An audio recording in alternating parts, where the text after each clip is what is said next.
Welcome to சூரியன் அத்தியாயம் FM. 90. நான் மாமாவோட வெளியே நம்ம போறேன். சேனலை சப்ஸ்கிரைப் அந்த பண்ணிக்கோங்க. சமயத்தில் ஆர்த்தி சொன்ன வார்த்தைகளை கேட்டு விக்ரமின் முகத்தில் வித்தியாசமான உணர்வுகள் தோன்றியது. அதை கண்டு ஆர்த்தி கூட சற்று குழம்பித்தான் போனார். இப்ப எதுக்காக இவர்கிட்ட இத பத்தி பேசினோம்? இவர் எப்படி எடுத்துக்குவாருன்னு தெரியலையே. அவள் இவ்வாறு நினைத்த சமயத்தில் விக்ரம் புன்னகையுடன் பேச ஆரம்பித்தான். ஆர்த்தி, நானும் அவங்கள பற்றி நினச்சிட்டு தான் இருக்கேன். முதல்ல நம்ம ரிசப்ஷன் முடியட்டும். அதுக்கப்புறமா சீக்கிரமாக அவங்களுக்கு ஒரு நல்ல வழியை பார்க்கலாம். ஒரு நல்ல வாழ்க்கையும் அவங்களுக்கு கிடைக்கும். இதை கேட்டபோது ஆர்த்தி முகத்தில் வித்தியாசமான சாயல் தோன்றியது. அதை கண்டு விக்ரமின் குழப்பம் மேலும் அதிகரிக்க தொடங்கியது. என்னாச்சு ஆர்த்தி? நான் நல்லது தானே சொல்லிக்கிட்டு இருக்கேன். ஏன் இப்படியெல்லாம் முழிக்கிற? சில கணங்கள் குழப்பமாக விழித்த ஆர்த்தி பின்னர் பேசத் தொடங்கினாள். இல்ல விக்ரம், உண்மைய சொன்னா இந்த விஷயத்துல உங்களோட ஹெல்ப்பை எப்படி கேட்கலான்னு நினைச்சிட்டு இருந்தேன். ஆனா நீங்களே இத பத்தி நினைச்சிருக்கீங்க. அதுதான் எனக்கு உண்மையிலேயே சந்தோஷமா இருக்கு. விக்ரமை பற்றிய ஆச்சரியத்தில் அவள் இந்த வார்த்தைகளை சொல்லிக் கொண்டே சென்றாள். விக்ரம் சற்று கேலியாக சிரித்தபடி பேச ஆரம்பித்தான். ஆர்த்தி, இது என்ன பெரிய விஷயம்? எப்படி இருந்தாலும் அவங்களும் என்னோட குடும்பம் தானே. அவங்களுக்கு நல்லது பண்ண வேண்டியது என்னோட கடமை தான். அவன் சொல்லக்கூடிய வார்த்தைகள் ஆர்த்தியின் உடலில் புல்லரிப்பை ஏற்படுத்தியது. இருந்தாலும் அந்த உற்சாகமான நினைவுகளை வெளிக்காட்டாமலேயே பேச ஆரம்பித்தாள். விக்ரம், நீங்க சொல்றது எல்லாத்தையும் கேட்டா எனக்கு சந்தோஷமா தான் இருக்கு. ஆனா அதே சமயம் இன்னொரு சந்தேகமும் வருது. நீங்க என்ன அந்த அளவுக்கு நல்லவங்களா? இந்த வார்த்தைகளை சொல்லிவிட்டு அவள் சிரிக்க ஆரம்பித்தாள். இந்த கேள்வியால் விக்ரமின் முகம் மாறியது. ஆர்த்தி, விளையாட்டுத்தனமா பேசாத. எப்படி இருந்தாலும் உன்னோட குடும்பத்தை நான் தானே பார்க்கணும். இந்த வார்த்தைகளுக்கு ஆர்த்தி பதில் சொல்வதற்கு முன்னர் அங்கு புதிதாக மற்றொரு குரல் கேட்டது. ஆமா, எல்லாரையும் நல்லா பாத்துக்குவீங்க. ஆனா என்ன மட்டும் ஏமாத்துவீங்க. அனிகாவின் குரலை கேட்டு இருவரும் சற்று எரிச்சலுடன் திரும்பினார்கள். ஆர்த்தியின் முகத்தில் சற்று அதிகமாகவே எரிச்சல் காணப்பட்டது. ஏய், இங்க என்னடி பண்ற? இவ்ளோ நேரம் ஆயிடுச்சு, தூங்காம என்ன பண்ணிட்டு இருக்க? எப்ப பார்த்தாலும் எங்க பின்னாடிதான் சுத்திட்டு இருப்பியா? அனிகா இருவரையும் மாறி மாறி பார்த்தாள். இன்னும் கொஞ்ச நாளைக்கு நீங்க 2 பேரும் தனியா தான் இருக்கணும்னு சொல்லிருக்காங்க. அது உங்க மனசுல ஞாபகம் இருக்கா இல்லையா? பின்ன எந்த தைரியத்துல இப்படியெல்லாம் பண்ணிட்டு இருக்கீங்க? நான் அப்பா கிட்ட சொல்ல போறேன். அவள் கோபமாக சொல்வதைக் கண்டு ஆர்த்தியின் எரிச்சல்தான் இன்னும் அதிகரித்தது. ஏய், இப்படியெல்லாம் பேசிட்டு இருக்காத. நாங்க சும்மா பேசிட்டு இருக்க வந்தோம். அப்படியா? நானும் பேசிட்டு இருக்க தான் போறேன். இன்னைக்கு என்னை ஏமாத்துனீங்களே, அத பத்தி மாமா கிட்ட சொல்லணும். இதை கேட்ட விக்ரமின் முகத்தில் குழப்பம் வந்தது. ஏமாத்துறாங்களா? என்ன சொல்ற அனிகா? ஏதாவது பிரச்சனையா? ஆமா, இன்னைக்கு அவங்க எல்லாரும் ஷாப்பிங் போயிருக்காங்க. நீங்க தான் போக விட்டுருக்கீங்க. ஆனா என்ன கூட கூட்டிட்டு போகல. நான் காலேஜ் போற நேரமா பார்த்து அவங்க கிளம்பி போயிருக்காங்க. இதுக்கு பேரு ஏமாத்துறது இல்லையா? இப்பொழுது விக்ரம் அனிகாவுக்கு ஆதரவாக பேசத் தொடங்கினான். நீ சொல்றது புரியுது அனிகா. நீ ஒன்றும் கவலைப்படாத. அடுத்த தடவை ஷாப்பிங் போறப்ப உன்னையும் கூட்டிட்டு போக சொல்றேன். நீங்க கொஞ்சம் சும்மா இருங்க. ஏய், அதையெல்லாம் அப்புறமா பார்க்கலாம். முதல்ல நீ ஒழுங்கா போய் தூங்கு. நாளைக்கு காலேஜ் போற ஐடியாவே இல்லையா? அக்கா, நாளை கழிச்சு ரிசப்ஷன். நான் நாளைக்கே லீவ் போட்டுட்டேன். அதனால இன்னைக்கு நைட்டு எவ்வளோ நேரம் வேணும்னாலும் பேசிட்டு இருக்கலாம். இதை கேட்ட அவள் முகத்தில் எரிச்சல் பரவியது. ஏய், யார கேட்டு நீ லீவ் போட்ட? அக்கா, உனக்கும் மாமாவுக்கும் ரிசப்ஷன் நடக்க போகுது. வீடே திருவிழா மாதிரி இருக்கும். இந்த சமயத்துல என்னால எப்படி காலேஜ் போக முடியும்? அதனால தான் லீவ் போட்டேன். அதுவும் இல்லாம நாளைக்கு நான் மாமா கூட ஷாப்பிங் போக போறேன். இதை கேட்ட விக்ரம் முகத்திலும் எரிச்சல் பரவியது. அனிகா, நாளைக்கு எனக்கு நிறைய வேலை இருக்கு. அதனால உன்னை கூட்டிட்டு போக முடியாது. உனக்கு என்ன வேணுமோ சொல்லு, வீட்டுக்கே கொண்டு வந்து தர சொல்றேன். இல்ல மாமா, இன்னைக்கு அவங்க எல்லாம் போனாங்கல்ல, அதே மாதிரி நானும் போகணும். சரி அனிகா, உன்னை நானே கூட்டிட்டு போறேன். அவரை தொல்லை பண்ணாத. முதல்ல அமைதியா இரு. அக்கா, நீ கொஞ்ச நேரம் பொறுமையா இரு. மாமா, நீங்க எனக்காக அங்க வந்து சண்டை போட்டீங்கல்ல, அத பார்த்த என்னோட ஃப்ரெண்ட்ஸ் எல்லாரும் உங்களை பத்தி விசாரிச்சாங்க. நானும் எல்லாத்தையும் சொல்லிட்டேன். உங்களை பார்க்கணும்னு ஆசைப்படுறாங்க. என் கூட வந்து நீங்க அவங்கள பார்த்தா எனக்கும் ரொம்ப பெருமையா இருக்கும். அதனாலதான் உங்களை கூட்டிட்டு போக சொல்றேன். நாளைக்கு வாங்க, அப்படியே ஷாப்பிங் முடிச்சிட்டு அவங்களையும் பார்த்துட்டு வந்துடலாம். இதற்கு விக்ரம் எந்த பதிலும் சொல்லாமல் சில நொடிகள் அமைதியாக இருந்தான். ஆனால் அந்த இடைவெளியில் ஆர்த்தி பேச ஆரம்பித்தாள். ஏய் அரலூசு, உனக்கு அறிவு இருக்கா இல்லையா? அவர் எவ்வளோ பெரிய மீட்டிங், பிசினஸ் டீலிங் எல்லாம் பார்த்துட்டு இருப்பாரு. நீ என்னடானா ஃப்ரெண்ட்ஸ் ஆசைப்பட்டாங்க அது இதுன்னு சொல்லி காமெடி பண்ணிட்டு இருக்க. மரியாதையா ஓடி போயிரு. அவள் திட்டுவதைக் கண்டு அனிகாவின் முகம் வாடியது. அவள் கலக்கமான குரலில் பேச ஆரம்பித்தாள். மாமா, அக்கா என்ன சொல்றான்னு பாருங்க. அவ என்ன திட்டிக்கிட்டே இருக்கா. நீங்க என்னவாது பேசுங்க. சரி அனிகா, நாளைக்கு 10 மணிக்கு நம்ம ஷாப்பிங் போகலாம். ஒரு 2 மணி நேரத்தில் உனக்கு எல்லாம் வாங்கி கொடுத்துட்டு வீட்டுக்கு அனுப்புறேன். இதை கேட்டவுடன் ஆர்த்திக்கு குழப்பம் ஏற்பட்டது. விக்ரம், அவளுக்காக நீங்க இவ்ளோ இடம் கொடுத்துட்டு இருக்காதீங்க. அது உங்களுக்கு நல்லதே கிடையாது. அப்படி போனீங்கன்னா நானும் உங்க கூடவே வரேன். அதுதான் நல்லா இருக்கும். இல்லக்கா, நீ எல்லாம் வர வேண்டாம். நானும் மாமாவும் மட்டும்தான் போயிட்டு வருவோம். இந்த வார்த்தைகளை சொல்லும்போது அனிகாவின் குரலில் வித்தியாசமான சாயல் தோன்றியது. அதைக் கண்டு ஆர்த்தியும் விக்ரமும் குழப்பமாக விழிக்கத் தொடங்கினார்கள். அனிகாவும் விக்ரமும் நாளை வெளியே செல்வார்களா? அப்படி செல்லும்போது ஏதேனும் பிரச்சனைகள் நடக்குமா? ஆர்த்திக்கும் விக்ரமுக்கும் இடையே நடக்கப் போகும் ரிசப்ஷனின் நிலை என்ன? இது போன்ற பல சுவாரஸ்யங்களை அறிந்து கொள்ள தொடர்ந்து கேளுங்கள்.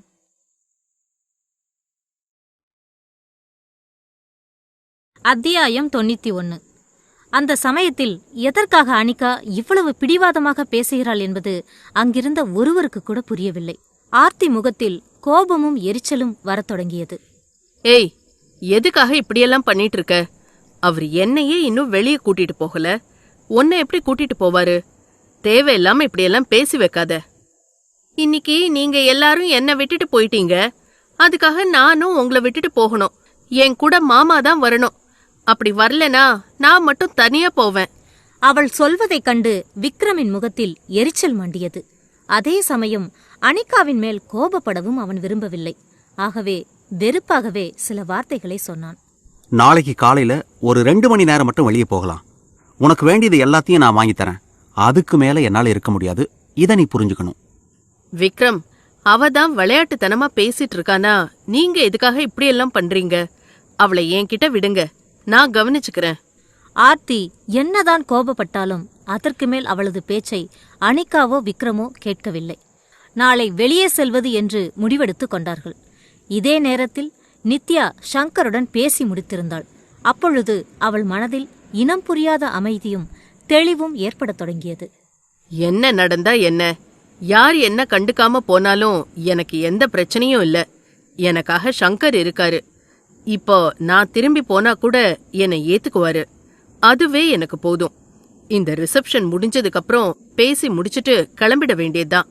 இவங்க எல்லாரையும் விட்டுட்டு போனாதான் எனக்கு நிம்மதி, மரியாதை எல்லாமே.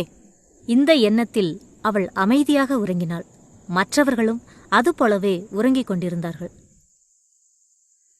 அடுத்த தினம் வெளியே செல்ல வேண்டும் என்ற காரணத்தினால் விக்ரம் அதிகாலை நேரத்திலேயே எழுந்துவிட்டான். பொதுவாகவே அவன் 5 மணிக்கு எழுந்து விடுவான். இன்றைக்கு அதைவிட வேகமாக எழ வேண்டும் என்பதால் 4 மணிக்கு எழுந்தான்.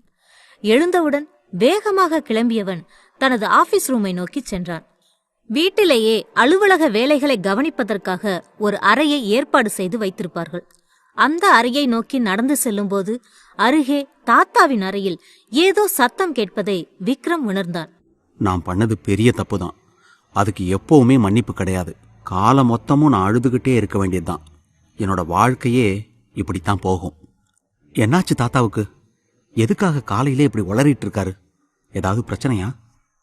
இவ்வாறு நினைத்துக்கொண்டே விக்ரம் அவரின் அறையை நோக்கி ஓடினான். அவர் கட்டிலில் அமைதியாக படுத்தபடியே உளறினார். அவரின் கண்கள் மூடியிருந்தது. விக்ரமோ அவரது கைகளை பிடித்து உழுக்கத் தொடங்கினான். தாத்தா, என்னாச்சு? எதுக்காக இப்படி எல்லாம் உளறிட்டு இருக்கீங்க? எந்திரிங்க முதல்ல. இந்த வார்த்தைகளை பலமுறை சொல்லி அவன் அவரை எழுப்ப அவரும் தடுமாற்றத்துடன் எழுந்தார். அவரது உடல் இன்னும் நடுங்கியபடியே இருந்தது. ஒன்னும் இல்ல தாத்தா, ஒன்னும் இல்ல. பயப்படாதீங்க. முதல்ல ஏதாவது கனவு கண்டீங்களா இல்ல வேற பிரச்சனையா? முதல்ல தண்ணியை குடிங்க. அருகே இருந்த தண்ணீர் ஜக்கை எடுத்து விக்ரம் நீட்டினான். அவரும் அதிர்ச்சி குறையாத நிலையில் அந்த தண்ணீரை வாங்கி குடித்து முடித்தார். விக்ரமை பார்த்தபோது அவர் மனதில் இருந்த பயம்தான் மேலும் அதிகரித்தது. இந்த பரபரப்பான சூழ்நிலையில் சில கணங்கள் கழிய விக்ராந்த் சற்று தெளிவடைந்தது போல் காணப்பட்டார். என்னாச்சு தாத்தா? எதுக்காக இப்படி புலம்பிட்டு இருக்கீங்க? அவனுக்கு சில கணங்கள் பதில் சொல்லாமல் விழித்தவர் பின்னர் அவன் சொன்ன விஷயத்தையே திருப்பி சொல்லத் தொடங்கினார். ஒரு கெட்ட கனவு தம்பி. அதான் ஒரு மாதிரி இருக்கு. மனசு வேற படபடன்னு அடிச்சுக்குது. அவர் சொல்வதை விக்ரம் அப்படியே நம்பினான். தாத்தா, பகல்ல நீங்க ரெஸ்ட் எடுக்கிறீங்களா என்னன்னு கூட தெரியல. நானும் பிசினஸ கவனிக்க வெளியே போறேன். நீங்க ரெஸ்ட் எடுக்காம வேற வேலை ஏதாவது பாக்குறீங்க போல. அதுதான் தூக்கம் வராம இப்படி புலம்பிட்டு இருக்கீங்க. இது வெறும் கனவு தான் தாத்தா. நீங்க எதுக்கும் பயப்படாதீங்க. அவன் மெதுவாக ஆறுதல் சொல்லி தேற்ற ஆரம்பித்தான். விக்ராந்தும் அவனின் கைகளை பிடித்துக்கொண்டு சற்று அமைதியான குரலில் பேசத் தொடங்கினார். விக்ரம், நீ இருக்கிறப்ப நான் எதுக்காக பயப்பட போறேன்? எவ்வளவு பெரிய பிரச்சனை வந்தாலும் நீ கவனிச்சுக்குவன்னு எனக்கு தெரியும். அதை விட இந்த ரிசப்ஷனுக்கு தேவையான எல்லா ஏற்பாடும் பண்ணியாச்சா? நமக்கு வேண்டியவங்க எல்லாரையும் ரிசப்ஷனுக்கு இன்வைட் பண்ணிட்டியா? தாத்தா, அது சம்பந்தமான விஷயம் எல்லாமே ரொம்ப திருப்தியா நடந்துட்டு இருக்கு. நாளைக்கு எல்லாமே நல்லபடியா நடக்கும். நீங்க ஒன்றும் கவலைப்படாதீங்க. சரி, என்னோட தம்பி கர்ணன் இன்னைக்கு சாயங்காலமே வாரேன்னு சொன்னான். அவனை ரிசீவ் பண்றதுக்கு எல்லா ஏற்பாடும் பண்ணிரு. அவனை கவனிக்காம விட்டா தேவையில்லாத பிரச்சனை தான் வரும். ஆமா தாத்தா, சின்னவரை பத்தி எனக்கு நல்லாவே தெரியும். நானே நேர்ல போய் அவரை கூட்டிட்டு வந்துடுறேன். கூட ஆர்த்தியும் கூட்டிட்டு போறேன். அதுதான் சரியா இருக்கும். சரி விக்ரம், நீ சொல்றது புரியுது. ஆனாலும் கவனமாயிரு. அவன்கிட்ட மரியாதை கொடுத்து பேசு. அவனை சரி கட்டுறது ரொம்ப கஷ்டமான விஷயம். கண்டிப்பா தாத்தா, எந்த பிரச்சனையும் வராது. நீங்க கவலைப்படாம தூங்குங்க. அவருக்கு மீண்டும் பல முறை ஆறுதல் சொல்லிவிட்டு அவன் தனது அறையை சென்று ஃபைல்களை புரட்டத் தொடங்கினான். அங்கே படுத்திருந்த விக்ராந்தின் மனதில் இன்னும் அமைதி ஏற்பட்டது போல் தெரியவில்லை. ஏதோ ஒரு தடுமாற்றத்துடன் தான் மீதமிருந்த நேரத்தை கழித்தார். விக்ரம் தொடர்ச்சியாக தனது வேலைகளை கவனித்தபடியே இருந்தான். நேரம் அப்பொழுது 7 ஆகிவிட்டது. இதே சமயத்தில் வேறொரு இடத்தில் விஷ்ணு மெதுவாக கண்களை திறந்தான். தனக்கு அருகில் இன்னும் அமைதியாக உறங்கிக் கொண்டிருந்த அசோக்கை கவனித்தான். உடனே இவனது முகத்தில் சற்று எரிச்சல் பரவ ஆரம்பித்தது. அசோக், என்ன இன்னும் தூங்கிட்டு இருக்க? இன்னைக்காவது நாம அவனை கண்டுபிடிச்சாகணும். சீக்கிரமா கிளம்பு. ஏய் விஷ்ணு, எதுக்காக என்ன தொல்லை பண்ணிட்டு இருக்க? அவனை கண்டுபிடிச்சாலும் நமக்கு எதுவும் நல்லது நடக்க போறதில்ல. அதை முதல்ல புரிஞ்சுக்கோ. அவன் இப்படி பேசுவது விஷ்ணுவுக்கு அதிகப்படியான கோபத்தை ஏற்படுத்தியது. ஏய், இது வரைக்கும் நாம பண்ண முயற்சி எல்லாமே தோத்துதான் போயிருக்கு. ஆனா இந்த தடவை அப்படி ஆகிடக்கூடாது. அந்த இன்னொருத்தனை கண்டுபிடிக்கணும். அவனை கட்டுப்படுத்த ஏதாவது வழி இருக்கான்னு தெரிஞ்சுக்கணும். சீக்கிரமா எந்திரி, கிளம்பலாம். மிகவும் கஷ்டப்பட்டு அசோக்கை எழுப்பிய பிறகு அவனை கிளம்ப வைத்தான். பின்னர் இருவரும் வேகமாக கிளம்பி முதல் முறையாக அவனை சந்தித்த அந்த ஒயின் ஷாப் அருகே வந்து சேர்ந்தார்கள். அசோக், இன்னைக்கு எவ்வளவு நேரம் ஆனாலும் சரி, சாயங்காலம் வரைக்கும் இங்கே நின்னாவது அவனை கண்டுபிடிச்சிட்டு தான் போகணும். ஆமாண்டா, ஏற்கனவே எனக்கு டென்ஷனா இருக்கு. இன்னைக்கு அவனை கண்டுபிடிக்கலனா என்னாலேயே தாங்க முடியாது. அத்தியாயம் 92. கெட்டப் சூப்பர் மாமா. இங்கே விக்ரம் இன்னும் ஆபீஸ் ரூமிலிருந்து வெளியே வரவில்லை. அதற்குள் எழுந்துவிட்ட அனிகா வேகமாக கிளம்பி முடித்திருந்தாள். அவள் உற்சாகமாக கிளம்பிக் கொண்டு தனது அறையிலிருந்து வெளியே வருவதை நித்யா கண்டாள். உடனே அவளது முகத்தில் குழப்பம் அதிகமாக வந்தது. ஏய் மாடு, என்னாச்சு உனக்கு? எப்பவும் 8 மணி வரைக்கும் தூங்கிட்டு இருப்ப. ஆனா இன்னைக்கு சீக்கிரமா கிளம்பிட்டியே. அவள் குழப்பமாக கேட்பதைக் கண்டு அனிகாவின் முகத்தில் புன்னகைதான் வந்தது. நான் இன்னைக்கு வெளியே ஷாப்பிங் போக போறேன். அதனாலதான் சீக்கிரமா கிளம்புறேன். ஷாப்பிங்கா? யார் கூட? உன்னோட அக்கா கூட்டிட்டு போறாளா? வெறுப்பு நிறைந்த குரலில் இந்த வார்த்தைகளை கேட்டாள். ஆனாலும் அதற்கும் அனிகா புன்னகையுடனே பதில் சொன்னாள். அவ ஒன்னும் என்ன கூட்டிட்டு போகல. மாமா தான் கூட்டிட்டு போக போறாரு. நானும் அவரும் சேர்ந்துதான் வெளியே போறோம். இதை கேட்ட நித்யாவின் முகத்தில் எரிச்சலும் கோபமும் பரவ ஆரம்பித்தது. என்னதான் நடக்குது இங்க? அனிகா கொஞ்சம் கூட பொறுப்பே இல்லாம வெளியே சுத்திட்டு இருக்காளே. இதெல்லாம் எங்கதான் போய் முடிய போகுதோ? நம்மள பத்தி கவலைப்படதான் ஆள் இல்ல.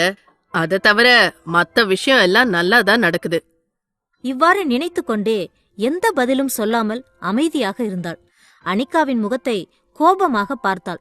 ஆனால் அவளை கண்டுகொள்ளாத அனிகா வேகமாக விக்ரம் இருந்த அறைக்குள் நுழையத் தொடங்கினாள். மாமா, இன்னும் என்ன பண்ணிட்டு இருக்கீங்க? சீக்கிரமா கிளம்புங்க. நாம ஷாப்பிங் போக வேண்டாமா? அனிகா, என்னாச்சு உனக்கு? எதுக்காக காலையிலே வந்து டென்ஷன் பண்ணிட்டு இருக்க? இன்னும் எனக்கு வேலை முடியல. கொஞ்ச நேரம் மட்டும் பொறு, நான் கிளம்பி வந்ததுக்கு அப்புறம் போலாம். அவன் சொல்லும் ஆறுதல்கள் அனிகாவுக்கு திருப்தியை ஏற்படுத்தவில்லை.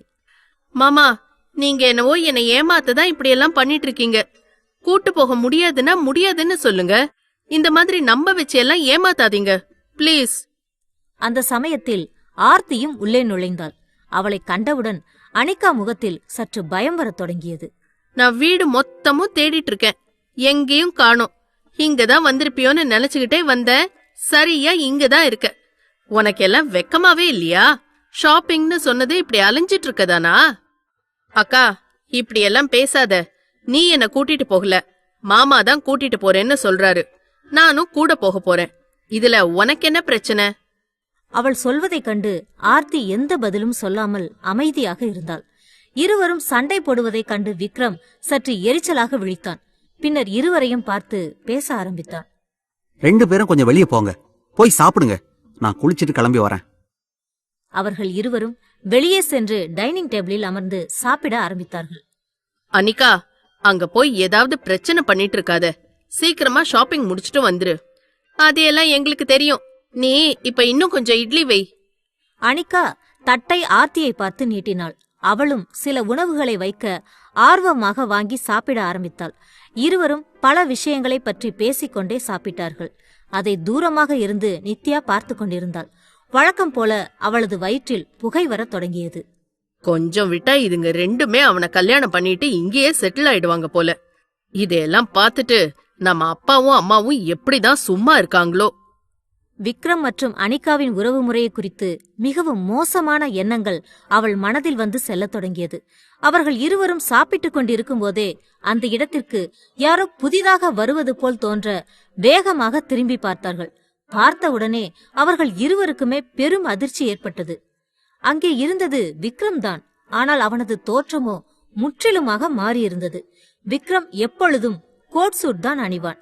உயர்ந்த வகை கூலிங் கிளாஸ் மற்றும் ஷூ போன்றவற்றை அணிந்து கம்பீரமான தோற்றத்தில் தான் இருப்பான். ஆனால் இப்பொழுது அதற்கு முற்றிலும் மாறாக அவனின் தோற்றம் இருந்தது. சாதாரணமாக போடக்கூடிய ஒரு ட்ராக் பேண்டையும் அயன் செய்யப்படாத ஒரு பனியனையும் அணிந்திருந்தான். அந்த பனியனில் சில அழுக்கு கரைகளும் இருந்தது. அவனை பார்த்து எளிதாக யாராலும் அடையாளம் கண்டுகொள்ள முடியாது. அதற்கு மேலே அவன் ஒரு தொப்பியையும் வைத்து தனது முகத்தை முற்றிலும் மறைத்திருந்தான். அதைக் கண்டு ஆர்த்தியும் அனிகாவும் ஆச்சரியமாக விழித்தார்கள். சற்று கேலியாகவும் சிரித்தார்கள். என்னாச்சு விக்ரம்? இது என்ன கோலம்? எதுக்காக இப்படி வந்து நிக்கிறீங்க? என்னால அவ்வளோ சாதாரணமா வெளியே போக முடியாது. அப்படி போனா அடையாளம் தெரிஞ்சவங்க என்ன சும்மா விட மாட்டாங்க. மீடியாக்காரங்களும் என்ன ஒரு வழி பண்ணிடுவாங்க. அதனாலதான் இந்த மாதிரி பண்றேன். யாருக்கும் தெரியாம வெளியே போயிட்டு வந்துடலாம். ஏய் மாடு, இங்க பாரு. உன்னால அவர் என்ன நிலைமைக்கு வந்துட்டாருன்னு. இனிமேலாவது இப்படி பிடிவாதம் பிடிக்கிறத விட்டுட்டு தொல்லை பண்ணாம இருக்க பாரு. அவள் சொல்லும் எந்த வார்த்தைகளையும் அனிகா கண்டுகொண்டது போல தெரியவில்லை.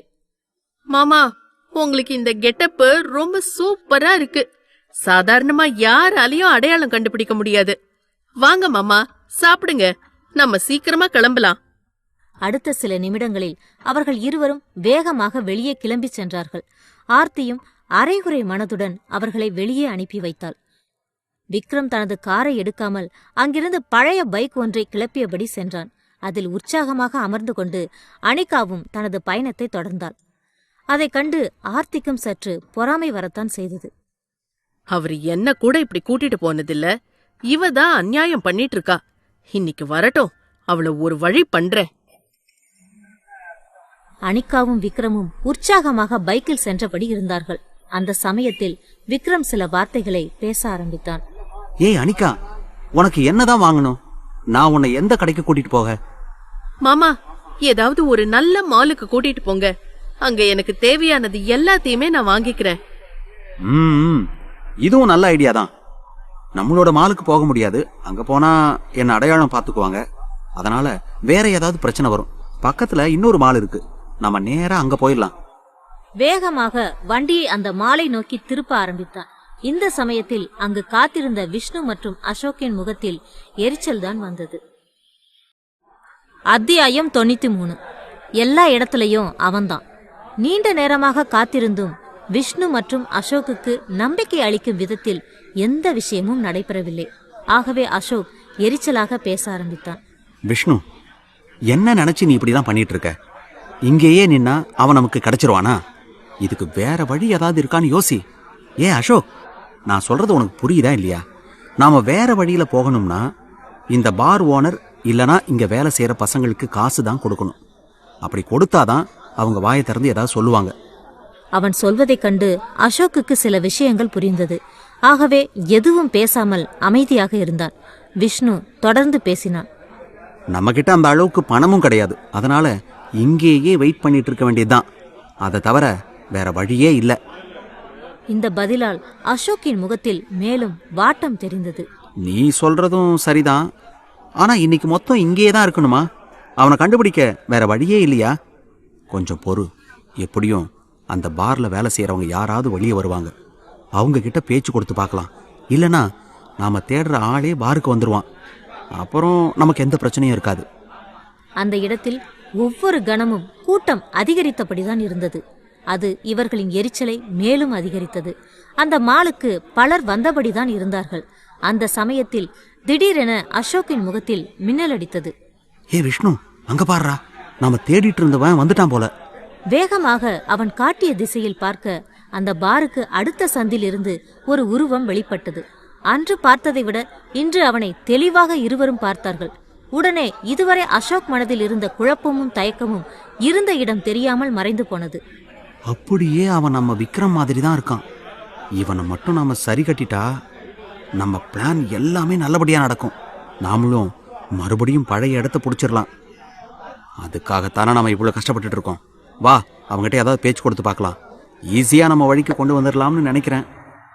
வேகமாக அவனை நோக்கி இவர்கள் நடக்கத் தொடங்கினார்கள். அந்த இருவரும் பாரை விட்டு சற்று தள்ளி நின்றார்கள். இவன் பாருக்கு அருகே இருந்து வெளியே வந்தவன் நேராக எதிரே இருந்த மாலுக்குள் நுழைய ஆரம்பித்தான். இவர்களும் வேறு வழி இல்லாமல் அவனை தொடர்ந்து பின்னாலேயே சென்றார்கள். மாலில் கூட்டம் மிக அதிகமாக இருந்ததால் அந்த கூட்டத்தில் முன்னர் சென்றவன் காணாமல் போனான். உடனே இருவருக்கும் ஏமாற்றம் ஏற்பட்டது. விஷ்ணு, இப்ப என்ன பண்றது? நம்ம கண்ணு முன்னாடி வந்தவன் திடீர்னு கூட்டத்துல மறைஞ்சிட்டானே. அந்த சின்ன பார்லயே நம்மளால அவனை கண்டுபிடிக்க முடியல. இங்க வந்து எப்படி கண்டுபிடிக்க முடியும்? பேசாம திரும்பி போலாம். இல்ல அசோக், நீ சொல்ற மாதிரி என்னால இருக்க முடியாது. எப்படியும் அவனை கண்டுபிடிச்சே தீருவேன். என் கூட வா. இல்லனா இங்கேயே வெயிட் பண்ணு. இந்த பக்கம் அவன் வந்தா பிடிச்சு வை. விஷ்ணு, நானும் உன் கூடவே வரேன். எதுவா இருந்தாலும் நாமளே சேர்ந்து சமாளிக்கலாம். இருவரும் பேசிக்கொண்டே அந்த மாலுக்குள் நுழைய ஆரம்பித்தார்கள். 8 மாடிகள் கொண்டு அந்த மால் மிக பிரம்மாண்டமாக இருந்தது. அவர்கள் இருவரும் ஒவ்வொரு இடமாக சென்று தேட ஆரம்பித்தார்கள். இந்த சமயத்தில்தான் விக்ரமும் அனிகாவும் உள்ளே வந்து சேர்ந்திருந்தார்கள். விக்ரம் உள்ளே நுழைந்தவுடன் சற்று தயங்கி நின்றான். அவள் மட்டும் தனியாக சென்று தண்ணீர் குடித்துவிட்டு தனது வாட்டர் பாட்டிலிலும் தண்ணீர் பிடிக்க விரைந்து சென்றாள். இந்த சில கன இடைவெளியில்தான் மேலே இருந்த அந்த இருவரின் பார்வையும் விக்ரமின் மேல் விழுந்தது. விக்ரம் கீழே கிரவுண்ட் ஃப்ளோரில் இருந்தான். முதல் தளத்தின் உள்பக்க மாடியில் விஷ்ணுவும் விக்ரமும் நின்றிருந்தார்கள். யதார்த்தமாக கீழே பார்க்க அவர்களின் பார்வை விக்ரமின் மேல் விழுந்தது. அவன் இங்கதான் இருக்கான். வா, நாம அவனை சீக்கிரமா போய் பிடிக்கலாம். இப்பொழுது விக்ரம் மாறுபட்ட கெட்டப்பில் வந்திருப்பதால் அவர்களுக்கு அடையாளம் தெரியவில்லை. சற்று முன்பு வெளியே பார்த்தவன்தான் உள்ளே வந்திருக்கிறான் என நினைத்து விக்ரமை நோக்கி ஓடத் தொடங்கினார்கள். இதற்குள் அனிகா தண்ணீர் குடித்து முடித்து திரும்பி வந்தாள். அனிகா, வா, மேல போலாம். லேடி செக்ஷன் 2nd ஃப்ளோர்ல தான் இருக்கு. அனிகாவின் கையை பிடித்து இழுத்தவன் வேகமாக அந்த லிப்டில் சென்று ஏறினான். இவன் சரியாக லிப்டில் ஏறும் நொடியில் அந்த இருவரும் கீழே வந்திருந்தார்கள். இதுவரை விக்ரம் நின்ற இடத்தில் நின்று கொண்டே விஷ்ணு பேச ஆரம்பித்தான். அவன் இங்கதான் இருந்தான். திடீர்னு எங்க போனான்? அதான் எனக்கும் தெரியல. இவனை தேட ஆரம்பிச்சதுல இருந்து எல்லாமே தப்பா தான் நடக்குது. வா, சீக்கிரமா தேடலாம். அவர்கள் கிரவுண்ட் ஃப்ளோரில் தேட ஆரம்பித்தார்கள். தேடிய சில நிமிடங்களில் அவர்களின் எரிச்சல் அதிகரித்துக் கொண்டே சென்றது. யதார்த்தமாக அவர்களின் பார்வை உள்பக்க மாடியில் 3வது தளத்தில் விழுந்தது. அங்கே இருந்த மாடியில் பக்கவாட்டில் அமைக்கப்பட்டிருக்கும் கம்பிகளில் சாய்ந்தது போல் ஒரு உருவம் இருப்பதை கண்டார்கள். அசோக், அங்க பாரு. அங்க நிக்கிறது அவன் தானே?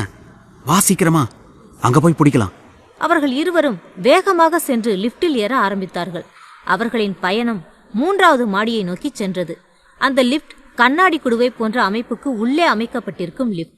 அதில் பயணம் செய்தபடியே வெளியே இருப்பவர்களையும் பார்க்கலாம். அப்பொழுது யதார்த்தமாக எதிர்ப்பக்கம் இருக்கக்கூடிய லிப்டின் மேல் பார்வை விழ அங்கேயும் விக்ரம் இருப்பதைக் கண்டு குழம்பி போனார்கள். ஏய், அவன் கீழே போறான் பாரு, வா வா சீக்கிரமா போய் பிடிக்கலாம். பதட்டமாக சொல்லிக்கொண்டு பாதி வழியில் இறங்கிய அவர்கள் 2வது தளத்தில் இறங்கி கீழே செல்வதற்கு படிக்கட்டுகளை பயன்படுத்த தொடங்கினார்கள். கீழே வந்தவுடன் அனிகா விக்ரமை பார்த்து பேசினாள். மாமா, நீங்க இங்கேயே வெயிட் பண்ணுங்க. என்னோட ஃப்ரெண்ட்ஸ் இப்ப உள்ள வந்துருவாங்க. நான் போய் கூட்டிட்டு வந்துடுறேன். அவள் சென்ற நொடியில் விக்ரம் முகத்தில் எரிச்சல் தான் வந்தது. இந்த அனிகா கூட வந்ததுக்கு லிப்ட்ல மேலையும் கீழையும் போனதுதான் மிச்சம். இப்பதான் மேல ட்ரெஸ் பார்க்க ஆரம்பிச்சோம், அதுக்குள்ள கீழே கூட்டிட்டு வந்துட்டா. இங்கு விக்ரம் தனது போனை எடுத்து சிறிது நேரம் சித்தார்த்திடம் கம்பெனி விஷயங்களை பற்றி பேசினான். பின்னர் வெறுப்பாக காத்திருக்க தொடங்கினான். அந்த சமயத்தில் அசோக்கும் விஷ்ணுவும் விக்ரமுக்கு முன் வந்து நின்றார்கள். விக்ரமும் அவர்களை அதிர்ச்சியாக பார்த்தான். அத்தியாயம் 94. காலையிலேயே சரக்கா? விஷ்ணுவும் அசோக்கும் விக்ரம் போலவே இருக்கும் மற்றொருவனை தேடியபடி இருந்தார்கள். ஆனால் அவன் கிடைக்கவில்லை. இப்பொழுது தவறுதலாக விக்ரமை அவன் என நினைத்து பேச ஆரம்பித்தார்கள். தங்கள் முன்னால் நிற்பவன் விக்ரம் என அவர்களுக்கு தெரியவில்லை. தாங்கள் தேடி வந்தது அவன்தான் என நினைத்து கொண்டு பேச ஆரம்பித்தார்கள். ஏய், உன்னோட பேரு? நீ எதுக்காக ஒயின் ஷாப் பக்கம்லாம் சுத்திட்டு இருக்க? வரிசையாக அவன் கேள்விகளை அடுக்குவதைக் கண்டு விக்ரம் முகத்தில் குழப்பம்தான் ஏறியது. அருகில் இருந்த அசோக் கூட இதே போன்ற வார்த்தைகளை தான் கேட்டான். ஏய், என்னடா நாங்க கேட்டுட்டு இருக்கோம், பதில் சொல்ல மாட்டியா? இப்ப வாயை திறந்து பேச போறியா இல்லையா? என்னாச்சு இவனுங்களுக்கு? நம்மள அடையாளம் தெரியாத மாதிரி பேசிட்டு இருக்கானுங்களே. அவர்கள் இருவரும் இப்படி பேசுவதைக் கண்டு விக்ரமுக்கு குழப்பம் ஏறியது. பின்னர் அவன் எரிச்சல் கலந்த குரலில் பேச ஆரம்பித்தான். டேய் பொறுக்கி நாய்களா, காலையிலேயே சரக்கடிச்சிட்டு வந்துட்டீங்களா? எதுக்காகடா இப்படி சம்பந்தமே இல்லாம வந்து பிரச்சனை பண்ணிட்டு இருக்கீங்க? உங்களுக்கு கொஞ்சம் கூட அறிவே கிடையாதா? அவன் கோபமாக பேசுவதைக் கண்டு இவர்களின் அதிர்ச்சி மேலும் அதிகரித்தது. ஏய், யார்டா நீன்னு கேட்டா எங்களையே எதிர்த்து பேசுறியா? ரோட்ல திரியிற பயணி எங்களையே மரியாதை இல்லாம பேசிட்டு இருக்கியா? இன்னைக்கு உன்னை என்ன பண்றோம்னு பாருடா. வெறுப்பாக சொல்லிக்கொண்டு விக்ரமை தாக்குவதற்காக அசோக் விரைந்தான். விக்ரமோ அவனது கையை பிடித்து தள்ளிவிட அருகே இருந்த விஷ்ணுவின் மேல் பட்டு தடுமாறினான். அவன் பிடிக்கவில்லை என்றால் நிச்சயமாக கீழே விழுந்திருப்பான். அப்பொழுதுதான் விஷ்ணுவுக்கு இங்கு உண்மையிலேயே விக்ரம் தான் வந்திருக்கிறான் என புரிந்தது. ஐயோ, அடையாளம் தெரியாம இவங்கிட்ட வந்து மாட்டிக்கிட்டோமே. இப்ப என்ன சொல்லி சமாளிக்கிறது? ஒருவேளை நாம போட்டு வந்த திட்டம் எல்லாம் இவனுக்கு தெரிஞ்சு போயிருமா? விஷ்ணுவுக்கு உண்மை தெரிந்தாலும் இன்னும் அசோக்குக்கு தெளிவு ஏற்படவில்லை. அவன் இன்னும் குழப்பமான மனநிலையில்தான் இருந்தான். டேய் நாய, ஏன் மேலேயே கை வைக்கிறியா? இப்ப என்ன நடக்குதுன்னு பாரு. விஷ்ணு வாடா, இன்னைக்கு இவனை ஒரு வழி பண்ணிடலாம். இருவரும் சேர்ந்து அவனை தாக்குவதற்கு முயன்றார்கள். அப்பொழுது விஷ்ணு மெல்லிய குரலில் சில வார்த்தைகளை சொன்னான். டேய், உண்மையான விக்ரமே வந்துட்டான்டா. நாம தான் அடையாளம் தெரியாம வந்து பேசிட்டு இருக்கோம். இந்த வார்த்தைகளை கேட்டு அசோக்கின் தலையிலும் இடி விழுந்தது போல் அதிர்ச்சி ஏற்பட்டது. சில கணங்கள் உறைந்து போன நிலையில் என்ன செய்வது என்று தெரியாமல் இருந்தார்கள். அப்பொழுது அங்கே அனிகாவும் வந்து சேர்ந்தாள். அவளுடன் இன்னும் பல பெண்களும் இருந்தார்கள். அவர்களை கண்டபோதுதான் விஷ்ணு மற்றும் அசோக் மனதில் இருந்த கொஞ்ச நஞ்ச சந்தேகமும் முற்றிலுமாக நீங்கிவிட்டது. அவர்கள் வெறுப்பாக நின்றிருந்தார்கள். என்னடா நடக்குதுங்க? எதுக்காக இங்க வந்து பைத்தியம் மாதிரி உளறிட்டு இருக்கீங்க? மரியாதையா இங்க இருந்து கிளம்புங்க. குடும்ப பேரை கெடுக்காம இருக்க பாருங்கடா நாய்களா. வெறுப்பாக அவர்களை விட்டு விலகியவன் வேகமாக அங்கிருந்து நடக்க ஆரம்பித்தான். விக்ரம் இந்த வார்த்தைகளை சொல்லும்போது அவனுக்கு பின்னாலும் ஒரு உருவம் செல்வது போல் இவர்களுக்கு தோன்றியது. அவன்தான் இவர்கள் தேடிக்கொண்டிருந்தவன் என்பதும் புரிய வேகமாக அவனை பார்த்து நகர ஆரம்பித்தார்கள். அதை கண்ட விக்ரமின் எரிச்சல்தான் இன்னும் அதிகரித்தது. இந்த நாய்ங்க கடைசி வரைக்கும் திருந்தாது. இப்படியே முன்னுக்கு பின் முரணா உளறிட்டே இருக்க போதுங்க. இவ்வாறு நினைத்துக்கொண்டு விலகி நடக்கத் தொடங்கினான். அப்பொழுது அவர்களை கண்டதால் அனிகாவுக்கும் சற்று பதற்றம் ஏற்பட்டிருந்தது. மாமா, என்னாச்சு? இவங்க ஏதாவது பிரச்சனை பண்ணாங்களா? இல்லடா, ஏதோ வந்து லூசு மாதிரி உளறிட்டு கிளம்பி போயிட்டாங்க. காலையிலேயே சரக்கடிச்சிருப்பாங்க போல. அவங்கள பத்தி நீ கவலைப்பட வேண்டாம். உன் ஃப்ரெண்ட்ஸை எனக்கு இன்ட்ரோ பண்ணி வை முதல்ல. இவ்வாறு பேசிக்கொண்டே அவர்கள் மேலும் அந்த மாலுக்குள் நுழைந்தார்கள். விஷ்ணு மற்றும் அசோக் ஆகிய இருவரும் அந்த மற்றொருவனை தேடிக்கொண்டு வெளியே வந்தார்கள். முன்னால் சென்றவன் பின்னால் வந்த இவர்கள் இருவரையும் கவனிக்கவில்லை. வேகமாக சென்றவன் தூரத்தில் இருந்த ஒரு காரில் ஏறி அமர்வதை மட்டும் இவர்கள் கண்டார்கள். மற்றபடி அவனை இந்த முறையும் தவறவிட்டிருந்தார்கள். அசோக்கிற்கு இப்பொழுது எரிச்சல் வேறு அதிகரித்தது. என்னடா, இன்னைக்காவது உருப்படியா அவனை பிடிக்கலாம்னு வந்தோம். கைக்கு எட்டினது வாய்க்கு எட்டாத மாதிரி இப்படி தப்பிச்சு போயிட்டே இருக்கானே. அவன் நமக்கு கிடைச்சா நம்ம எல்லாத்தையும் அடைஞ்ச மாதிரி தான். நமக்கு பெரிய சந்தோஷமும் வெற்றியும் வந்து சேரும். அதை அடையணும்னா இந்த மாதிரி சில தடைகளை தாண்டித்தான் ஆகணும். இப்ப நம்ம பொறுமையா இருக்க வேண்டியதுதான் அவசியம். வீடு, நாளைக்கு வந்து முயற்சி பண்ணலாம். விஷ்ணு மனதிலும் ஏமாற்றம் இருந்தாலும் அவன் சற்று பொறுப்பாகவே பேசினான். இவ்வாறு பேசிக்கொண்டே அவர்கள் கலைந்து சென்றார்கள். இதே நேரத்தில் விக்ரம் அங்கிருந்த பெண்மணிகளை பார்த்து சில வார்த்தைகளை சொன்னான். நான் யாருன்னு வெளியே சொல்லிடாதீங்க. அந்த விஷயம் நமக்குள்ளே இருக்கட்டும். அதுதான் எல்லாருக்குமே நல்லது. வாங்க, உங்களுக்கு என்ன வேணும்னாலும் வாங்கிக்கோங்க, நான் வாங்கி தரேன். அவர்கள் அனைவரும் மீண்டும் உடைகள் மற்றும் பெண்களுக்கு தேவையான மேக்கப் பொருட்கள் என பலவற்றை வாங்க ஆரம்பித்தார்கள். விக்ரமும் அதனை சலிப்பாக பார்த்தபடியே இருந்தான். இப்பொழுது அந்த பெண்மணிகள் அனைவரும் மேக்கப் பொருட்கள் வாங்கும் இடத்தில் இருந்தார்கள். விக்ரம் உள்ளே நுழையாமல் அந்த பகுதிக்கு முன்னால் இருக்கக்கூடிய சோஃபாவில் தனியாக அமர்ந்திருந்தான். நீங்க மட்டும் உள்ள போய் வாங்கிட்டு வாங்க, நான் இங்கே வெயிட் பண்றேன். என்ன வேணுமோ எல்லாத்தையும் தாராளமா வாங்குங்க, நான் பாத்துக்கிறேன். ரொம்ப நன்றி மாமா. அருகே இருந்த பெண்களும் அவனுக்கு நன்றி சொல்லிவிட்டு விலகிச் செல்ல தொடங்கினார்கள். அவர்கள் உள்ளே நுழைந்த போது மற்றொரு மூலையில் இருந்த சில நபர்கள் வெளியே வந்தார்கள். இந்த பெண்மணிகளை பார்த்தவுடன் அவர்கள் முகத்தில் அதிகப்படியான கோபம் ஏற்பட்டது. அவர்களுக்கு நடுவே மைக்கேல் தான் நின்று கொண்டிருந்தான். இன்னும் அவனது கையில் மட்டும் ஒரு கட்டு போடப்பட்டிருந்தது. அவனுடன் அவனின் நண்பர்கள் 4 பேரும் நின்றார்கள். அங்கு அனிகாவை முதலில் பார்த்தவுடன் மைக்கேலுக்கு கோபமும் எரிச்சலும் அதிகரித்தது. அதை தூண்டிவிடும் வகையில் ஒரு நண்பன் பேசினான். மச்சான், அங்க பாருடா, உன்னை இந்த நிலைமைக்கு கொண்டு வந்துட்டு அவ இன்னும் ஜாலியா தான் சுத்திட்டு இருக்கா. அவளை சும்மா விடக்கூடாது. ஆமாண்டா, அவளுங்க தனியா தான் வந்திருக்காங்க. இன்னைக்கு இங்க வச்சு அவளுக்கு நல்ல பாடத்தை கத்து தரலாம். ஆமாடா, அவளுங்களை இன்னைக்கு நாம சும்மா விடக்கூடாது. நம்ம கிட்ட தப்பா நடந்துகிட்டதுக்கு சரியான தண்டனையை கொடுத்தாகணும். தொடர்ச்சியாக அந்த பெண்களை வம்பிழுத்து பிரச்சனை செய்வதற்கும் தேவையான வழிமுறைகளை குறித்து பேசியபடியே இருந்தார்கள்.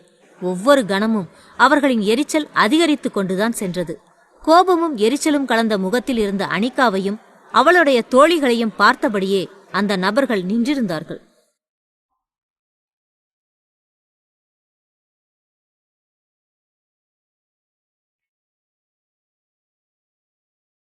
அத்தியாயம் 95. என்னடி உன் பிரச்சனை? விக்ரமும் அனிகாவும் ஷாப்பிங் மாலுக்கு வந்திருந்த சமயத்தில் வீட்டில் கூட சில நிகழ்வுகள் ஏற்பட்டது. கல்யாணி சமையலறையில் ஏதோ சில வேலைகளை செய்ய முற்பட்டபடி இருந்தாள். இங்க இருக்கிற வேலைக்காரங்க எல்லாம் ரொம்ப மோசம். நம்மள ஒரு சின்ன வேலை கூட செய்ய விட மாட்டேங்கிறாங்க. எவ்வளவு நேரம் தான் நாமளும் சும்மாவே உட்கார்ந்துட்டு இருக்கிறது? அருகே இருந்த ஒரு வேலைக்காரன் கல்யாணியின் முகத்தை பார்த்து புன்னகையுடன் பேச ஆரம்பித்தான். மேடம், நீங்கெல்லாம் இங்க வரவே வேண்டாம். போய் உங்க ரூம்ல ரெஸ்ட் எடுங்க. மத்த வேலை எல்லாத்தையும் நாங்க பாத்துக்கிறோம். அதற்கு கல்யாணி பதில் சொல்வதற்கு முன்னர் வேறு ஒரு வேலைக்காரி அருகே வந்து இன்னும் சில வார்த்தைகளை சொன்னாள். உங்களுக்கு சாப்பிட ஏதாவது வேணும்னா சொல்லுங்க மேடம், நாங்களே ரெடி பண்ணி உங்க ரூம்க்கு கொண்டு வரோம். இவ்வாறு அவர்கள் அவளை அங்கிருந்து துரத்துவதில்தான் குறியாக இருந்தார்கள். அவளும் தயக்கமாக அங்கிருந்து நகர ஆரம்பித்தாள். அப்பொழுது அவளுக்கு எதிரே நித்யா வந்து சேர்ந்தாள். அவளது முகம் வழக்கம் போல வெறுப்பாக இருந்தது. அதை கண்ட கல்யாணி அவசரமாக பேச ஆரம்பித்தான். ஏய் நித்யா, வா. என்ன சாப்பிட்டியா? இல்ல வேற என்னவாது வேணுமா? என்ன வேணும்னாலும் சொல்லு, நான் உனக்கு ஏற்பாடு பண்றேன். ஆமா, இங்க சாப்பாடுதான் முக்கியம். இங்க நடக்கிற அநியாயத்தை எல்லாம் நீ கண்டுக்க மாட்டியா? இல்ல தெரிஞ்சும் தெரியாத மாதிரி சுத்திட்டு இருக்கியா? வெறுப்பான இந்த வார்த்தைகளை கேட்டு கல்யாணியின் முகத்தில் சற்று எரிச்சல் பரவியது. மேலும் அங்கு இருந்த வேலைக்காரர்களை பார்த்தும் அவள் பதறினாள். இந்த வேலைக்காரங்களை வச்சுக்கிட்டு இவ ஏதாவது தப்பா பேசிட்டா விஷயம் வெளியே போயிடுமே. ஏய் நித்யா, வா, நம்ம ரூம்ல போய் பேசலாம். நித்யாவின் கையை வலுக்கட்டாயமாக பிடித்து இழுத்தபடியே வேகமாக அங்கிருந்து கிளம்பினாள். அடுத்த சில கணங்களில் இருவரும் கல்யாணிக்கு என ஒதுக்கப்பட்ட அறையில் அமர்ந்திருந்தார்கள். ஏய், உனக்கு என்னதான் பிரச்சனை? அந்த வேலைக்காரங்க முன்னாடி வந்து அப்படி பேசிட்டு இருக்க? அது விக்ரம் காதுக்கு போனா அவ்வளோதான். அம்மா, எதுக்காக விக்ரம தூக்கி வச்சுட்டு இப்படி ஆடிட்டு இருக்கீங்க? இங்க என்ன நடக்குதுன்னு உனக்கு கொஞ்சமாவது புரியுதா இல்லையா? ஏய் நித்யா, நீ எதை பத்தி பேசிட்டு இருக்க? எதுக்கு தேவையில்லாம இவ்ளோ கோவம் உனக்கு வருது? ஆமா, நான் எது சொன்னாலும் கோவம்னு சொல்லிடு. அந்த அனிகா என்னடான்னா விக்ரம் கூட சேர்ந்துட்டு ஷாப்பிங் போயிருக்கா. இதையெல்லாம் நீ கண்டுக்க மாட்டியா? ஆமா, அவ போயிருக்கா. என்ன பண்றது? அடம் புடிச்சிட்டு போயிருக்கா. நான் சொன்னா மட்டும் கேட்டுருவாளா என்ன? அம்மா, நான் சொல்றது உனக்கு புரியுதா இல்லையா? விக்ரம் ஆர்த்திய கூட்டிட்டு போனா கூட பரவாயில்ல, எதுக்கு சம்பந்தமே இல்லாம அனிகாவை கூட்டிட்டு போகணும்? அவள் இப்படி கேட்டாலும் கல்யாணிக்கு எந்த ஒரு விஷயங்களும் புரியவில்லை. ஆனால் அவளுக்கு பின்னால் நின்றிருந்த ஆர்த்திக்கு புரிந்துவிட்டது. ஆகவே அவளது முகத்தில் கோபமும் எரிச்சலும் ஏற்பட்டது. ஏய் நித்யா, இந்த மாதிரி பேசுறதுக்கு உனக்கு அசிங்கமா இல்லையா? சின்ன பிள்ளைன்னு நினைச்சுதான் அவர் அவ கூட பழகிட்டு இருக்காரு. நீ என்னடானா இத வச்சு தப்பா பேசிட்டு இருக்கியே. இப்பொழுதுதான் கல்யாணிக்கு சில விஷயங்கள் புரிய ஆரம்பித்தது. உடனே அவள் அதிர்ச்சியாக நித்யாவை பார்த்தாள். நித்யா, உனக்கு கொஞ்சம் கூட அறிவே கிடையாதா? இந்த மாதிரி எல்லாம் எங்க இருந்து பேச கத்துக்கிட்ட? விக்ரம் தம்பியும் அப்படி கிடையாது, நம்ம அனிகாவும் அப்படி கிடையாது. அத முதல்ல புரிஞ்சுக்கோ. அம்மா, இந்த பேச்ச முதல்ல விடுங்க. நீங்க பேசுறது எனக்கு அசிங்கமா இருக்கு. இத பத்தி தெரிஞ்சா 2 பேருமே ரொம்ப வருத்தப்படுவாங்க. முதல்ல வேற வேலை இருந்தா போய் பார்க்கலாம். நான் சொல்றது இப்ப வேணா உங்களுக்கு தப்பா தெரியலாம், ஆனா நாளைக்கு ஏதாவது தப்பா நடந்து பிரச்சனை வந்தாதான் புரியும். ஏய், ஏண்டி இப்படி நீ கூட இருந்த சாபம் விட்டுட்டு இருக்க? கொஞ்சம் அமைதியா தான் இருக்க கத்துக்கோயேன்.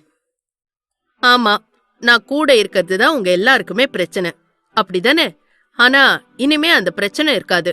நாளைக்கு இந்த ரிசப்ஷன் மட்டும் முடியட்டும், நான் மொத்தமாவே போயிடுறேன். நித்யா சொல்வதை கேட்டு இருவரும் அதிர்ச்சியாக விழித்தார்கள். அதைக் கண்டு நித்யா இன்னும் உற்சாகமாக பேச ஆரம்பித்தாள். என்ன பாக்குறீங்க? எனக்கு என்ன யாரும் இல்லைன்னு நினைச்சிட்டீங்களா? என்ன மறுபடியும் ஏத்துக்கிறேன்னு சங்கர் சொல்லிட்டாரு. அதனால அவர் கூட தான் நான் போக போறேன். ஆர்த்தி தலையில் இடி விழுந்தது போல் அதிர்ச்சி ஏற்பட்டது. அவள் கோபமாகவே கத்த ஆரம்பித்தாள். ஏய் நித்யா, என்ன உளறிட்டு இருக்க? அவன் நம்ம குடும்பத்துக்கு என்னென்ன பிரச்சனை பண்ணான்னு எதுவுமே உனக்கு ஞாபகம் இல்லையா? என்ன தைரியத்துல இப்படியெல்லாம் பேசிட்டு இருக்க? ஆமா, உனக்கு விக்ரம் மட்டும்தான் நல்லவன், மத்தவங்க எல்லாரும் கெட்டவங்க தான். இவ்வாறு அங்கு அது தொடர்பான பல பிரச்சனைகளும் நடந்தபடிதான் இருந்தது. இதே சமயத்தில் அனிகாவும் அவளின் தோழிகளையும் பார்த்தபடி மைக்கேலின் அந்த 3 நண்பர்கள் நெருங்கி வர தொடங்கினார்கள். இந்த சமயத்தில் கூட அவர்கள் விக்ரமை பற்றிதான் பேசியபடி இருந்தார்கள். ஏய் அனிகா, நீ சொன்ன மாதிரியே உன்னோட ஆளை கூட்டிட்டு வந்துட்ட. உண்மையிலேயே நீ பெரிய கைக்காரிதான். ஏய், நான் கெஞ்சி கதறி கூப்பிட்டதாலதான் அவர் கூட வந்திருக்காரு. நீ என்னடானா ஆளு அதே இதுன்னு ஏத்தி விடாத, அப்புறம் என்ன வீட்டை விட்டு துரத்திடுவாங்க. இங்க பாருடி, நாம ட்ரீட் கேப்போன்னு இவ எப்படியெல்லாம் சொல்லிட்டு இருக்கா. அப்பொழுது அவர்களுக்கு பின்னால் இருந்து ஒரு புதிய குரல் கேட்டது. என்ன செல்லங்களா, உங்களுக்கு ஆளுங்க இல்லையா? நாங்க 3 பேரும் ஃப்ரீயா தான் இருக்கோம், வேணும்னா எங்க கூட வந்து சேர்ந்துக்கோங்க. அனிகா இதை கேட்டவுடனே கோபமாக திரும்பி பார்த்தாள்.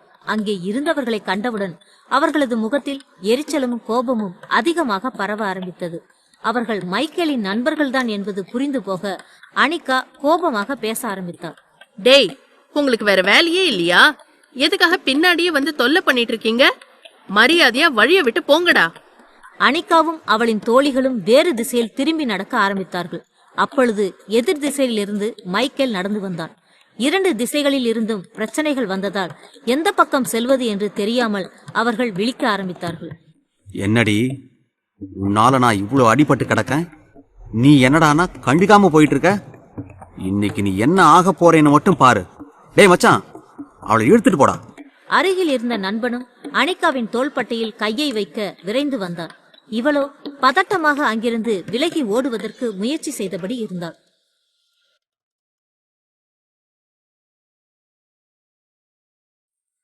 அத்தியாயம் 96. உன்னோட நிலைமை புரியுதுமா? ஷாப்பிங் மால் வந்திருந்த அனிகாவிடம் மைக்கேலின் நண்பர்கள் பிரச்சனை செய்ய முயன்றார்கள். அவளோ அவர்களிடமிருந்து தப்பி ஓடுவதற்கு வழி தேடியபடி இருந்தாள். ஆனாலும் அவளால் இயலவில்லை. மைக்கேலின் நண்பன் அனிகாவை நெருங்கி வந்துவிட்டான். அவன் வேகமாக அனிகாவின் கையை பிடித்தபடி தன் பக்கமாக இழுத்தவன் அவளது தோள்பட்டையில் கையை வைத்து நெருக்க ஆரம்பித்தான். அடுத்த நொடி அந்த வாலிபன் காற்றில் பறந்தபடி இருந்தான். அங்கே நடந்தவற்றை மைக்கேலும் அவனின் நண்பர்களும் அதிர்ச்சியாக பார்த்தார்கள். என்னடா நடக்குதுங்க? இவளுங்க மட்டும் தனியா வந்திருக்காங்கன்னு பார்த்தா கூட அவனையும் கூட்டிட்டு வந்திருக்காங்க போலயே. விக்ரம் நடுவில் வந்து கோபம் கலந்த குரலில் பேச ஆரம்பித்தான்.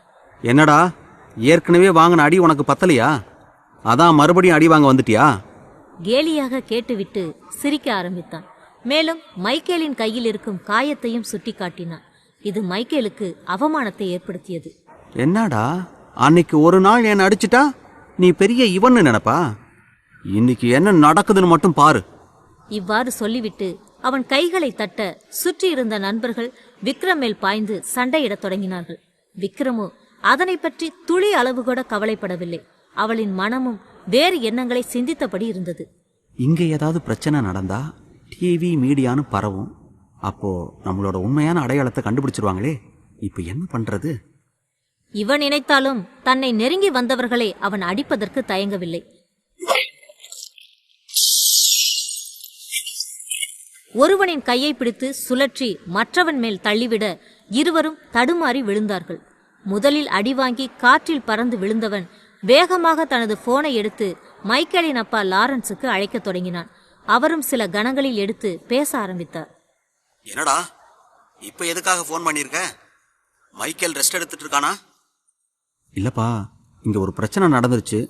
நாங்க இப்ப மாலுக்கு வந்தப்ப அன்னைக்கு மைக்கேல் அடிச்சவன் எங்க கூட பிரச்சனை பண்ணிட்டு இருக்கான். அவசரமாக அவன் உளறுவதைக் கண்டு அந்த லாரன்ஸின் கோபம் தலைக்கேறியது. ஏய், யாரா அவன்? எதுக்காக என் பையன் கூடவே வந்து பிரச்சனை பண்ணிட்டு இருக்கான்? அவனை என்ன பண்ணீங்க? புடிச்சிட்டீங்களா? இல்ல பாஸ், எங்களால அவனை எதுவுமே பண்ண முடியல. பேய் மாதிரி சண்டை போட்டுட்டு இருக்கான். சீக்கிரமா நீங்க வாங்க, நம்ம ஆளுகளையும் கூட்டிட்டு வந்தாதான் சமாளிக்க முடியும். சரி சரி, அங்கே இருங்க, நான் வந்துடுறேன்.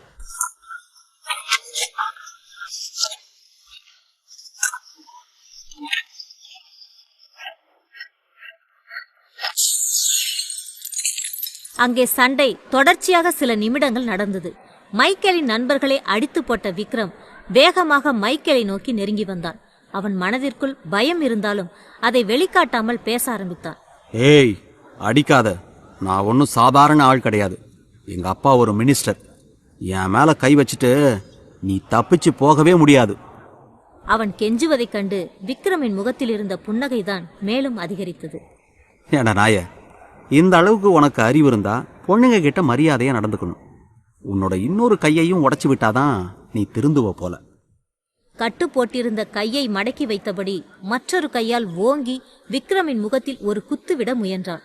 ஆனால் விக்ரமோ அதை தனது வலது கையால் பிடித்து தடுத்து விட்டான். ஏய், உன் கையில அடிபட்டதால அப்படியே விட்டுட்டு போறேன். இனிமே என்னோட வழியில வந்தா நடக்கிறதே வேற. விக்ரம் அவனை கண்டு கொள்ளாமல் விலகி நடக்கத் தொடங்கினான். அந்த கடையின் ஒரு மூலையில் லிப்ட் இருந்தது. அதன் வழியாக மேல் தளத்திற்கு செல்ல விக்ரமும் அனிகாவும் வேகமாக சென்றார்கள். அப்பொழுது மைக்கேல் கோபம் கலந்த குரலில் கத்தினான். என் மேலேயே கை வச்சிட்டல, இப்ப என்ன நடக்குது பாரு. எங்க அப்பா வந்துட்டாருடா. அவன் கத்துவதைக் கண்டு விக்ரம் குழப்பமாக திரும்பி பார்க்க அங்கே லாரன்ஸ் தனது பரிவாரத்துடன் வந்து நின்றார். மைக்கேல் விக்ரமை சுட்டிக்காட்டி அவசரமாக பேச ஆரம்பித்தான். அப்பா, இவன் தான் அன்னைக்கே என்ன போட்டு அந்த அடி அடிச்சான். இன்னைக்கு நம்ம ஆளுங்க எல்லாரையும் அடிச்சு போட்டுட்டான். சீக்கிரமா இவனை என்னமாவது பண்ணுப்பா. லாரன்ஸ் உடன் இருந்த அடியாட்களும் இதே போன்ற வார்த்தைகளை சொன்னார்கள். தலைவா, நம்ம தம்பி மேலேயே அவன் கை வச்சிருக்கான். நீங்க ஊனு மட்டும் சொல்லுங்க, இங்கேயே அவனோட கதையை முடிக்கலாம். இல்லனா நம்ம இடத்துக்கு தூக்கிட்டு போயிட்டு கவனிக்கலாம். இவ்வாறு அவர்கள் பேசிக்கொண்டே இருந்தார்கள். ஆனால் லாரன்ஸ் விக்ரமையும் தனது மகனையும் மாறி மாறி பார்த்தபடி இருந்தார். திடீரென ஒரு முடிவு எடுத்தவராய் வேகமாக ஓடிச் சென்று தனது மகனின் முகத்தில் ஒரு குத்துவிட்டார். அவன் மூக்கு உடைந்து ரத்தம் கொட்டியது. பின்னர் இன்னொரு கையையும் பிடித்து ஓங்கி அடிக்க அதுவும் உடைந்து போனது. அவன் வலியில் துடித்து கதற ஆரம்பித்தான். அவன் கத்துவதை பற்றி லாரன்ஸ் சிறிதளவு கூட கவலைப்படவில்லை. தொடர்ச்சியாக தனது மகனை அடித்தபடியே இருந்தார். யாரு கூட வந்து பிரச்சனை பண்ணிட்டு இருக்க? நம்ம நாட்டிலேயே பெரிய பணக்காரர் இவர்தான். அவர் கூடவே பிரச்சனை பண்ற அளவுக்கு உனக்கு தைரியம் வந்துருச்சா? அவர் போட்ட பிச்சையில தான் நான் இன்னைக்கு மினிஸ்டரா சுத்திக்கிட்டு இருக்கேன். அவர் கூடவே சண்டைக்கு போயிட்டியா? எனக்கு ஒரு பிள்ளையே வேணாம்டா. வேகமாக அடித்து நொறுக்கியவர் தன் மகன் கீழே விழுந்து அழுவதை கண்டவுடன் தான் நிறுத்தினார். பின்னர் வேகமாக விக்ரமுக்கு அருகில் வந்து பேச ஆரம்பித்தார். விக்ரம் தம்பி, தயவு செஞ்சு என்னை மன்னிச்சிருங்க. என்னோட பையன் நீங்க யாருன்னு தெரியாம பிரச்சனை பண்ண வந்துட்டான். இனிமே அந்த மாதிரி எதுவுமே நடக்காது. ப்ளீஸ் என் பையனையும் என்னையும் மன்னிச்சு விட்டுருங்க. அங்கிருந்த அனைவருக்குமே இங்கு நடப்பது அதிர்ச்சியை ஏற்படுத்தியது.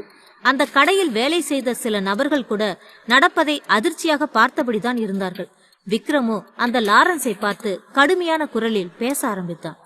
மக்களுக்கு சேவை பண்ணுவேன்னு பார்த்தா நீயும் உன் பையனும் சேர்ந்து எல்லார் கூடயும் பிரச்சனை பண்ணிட்டு திரியுறீங்களா? இனிமே அப்படியெல்லாம் நடக்கக்கூடாது. அப்படி நடந்தா அவ்வளோதான். இங்க நடந்த விஷயம் நம்மளை தவிர வெளியே போகக்கூடாது. அதுக்கு தேவையான ஏற்பாட்டையும் பண்ணிக்கோ. சரிங்க தம்பி, நான் பார்த்துக்கிறேன். என்னை மன்னிச்சிருங்க, கோவப்படாதீங்க. விக்ரமும் தலையை அசைத்துக் கொண்டு அனிகாவுடன் அங்கிருந்து விலகிச் சென்றான். இங்கு நடந்த விஷயங்களை கண்ட அந்த 3 பெண்மணிகள் மனதிலும் பலவிதமான வானவெடிகள் வெடித்து சிதற ஆரம்பித்தது. விக்ரம் நம்ம கூட ரொம்ப எளிமையா நல்லாவே பழகிறாரு.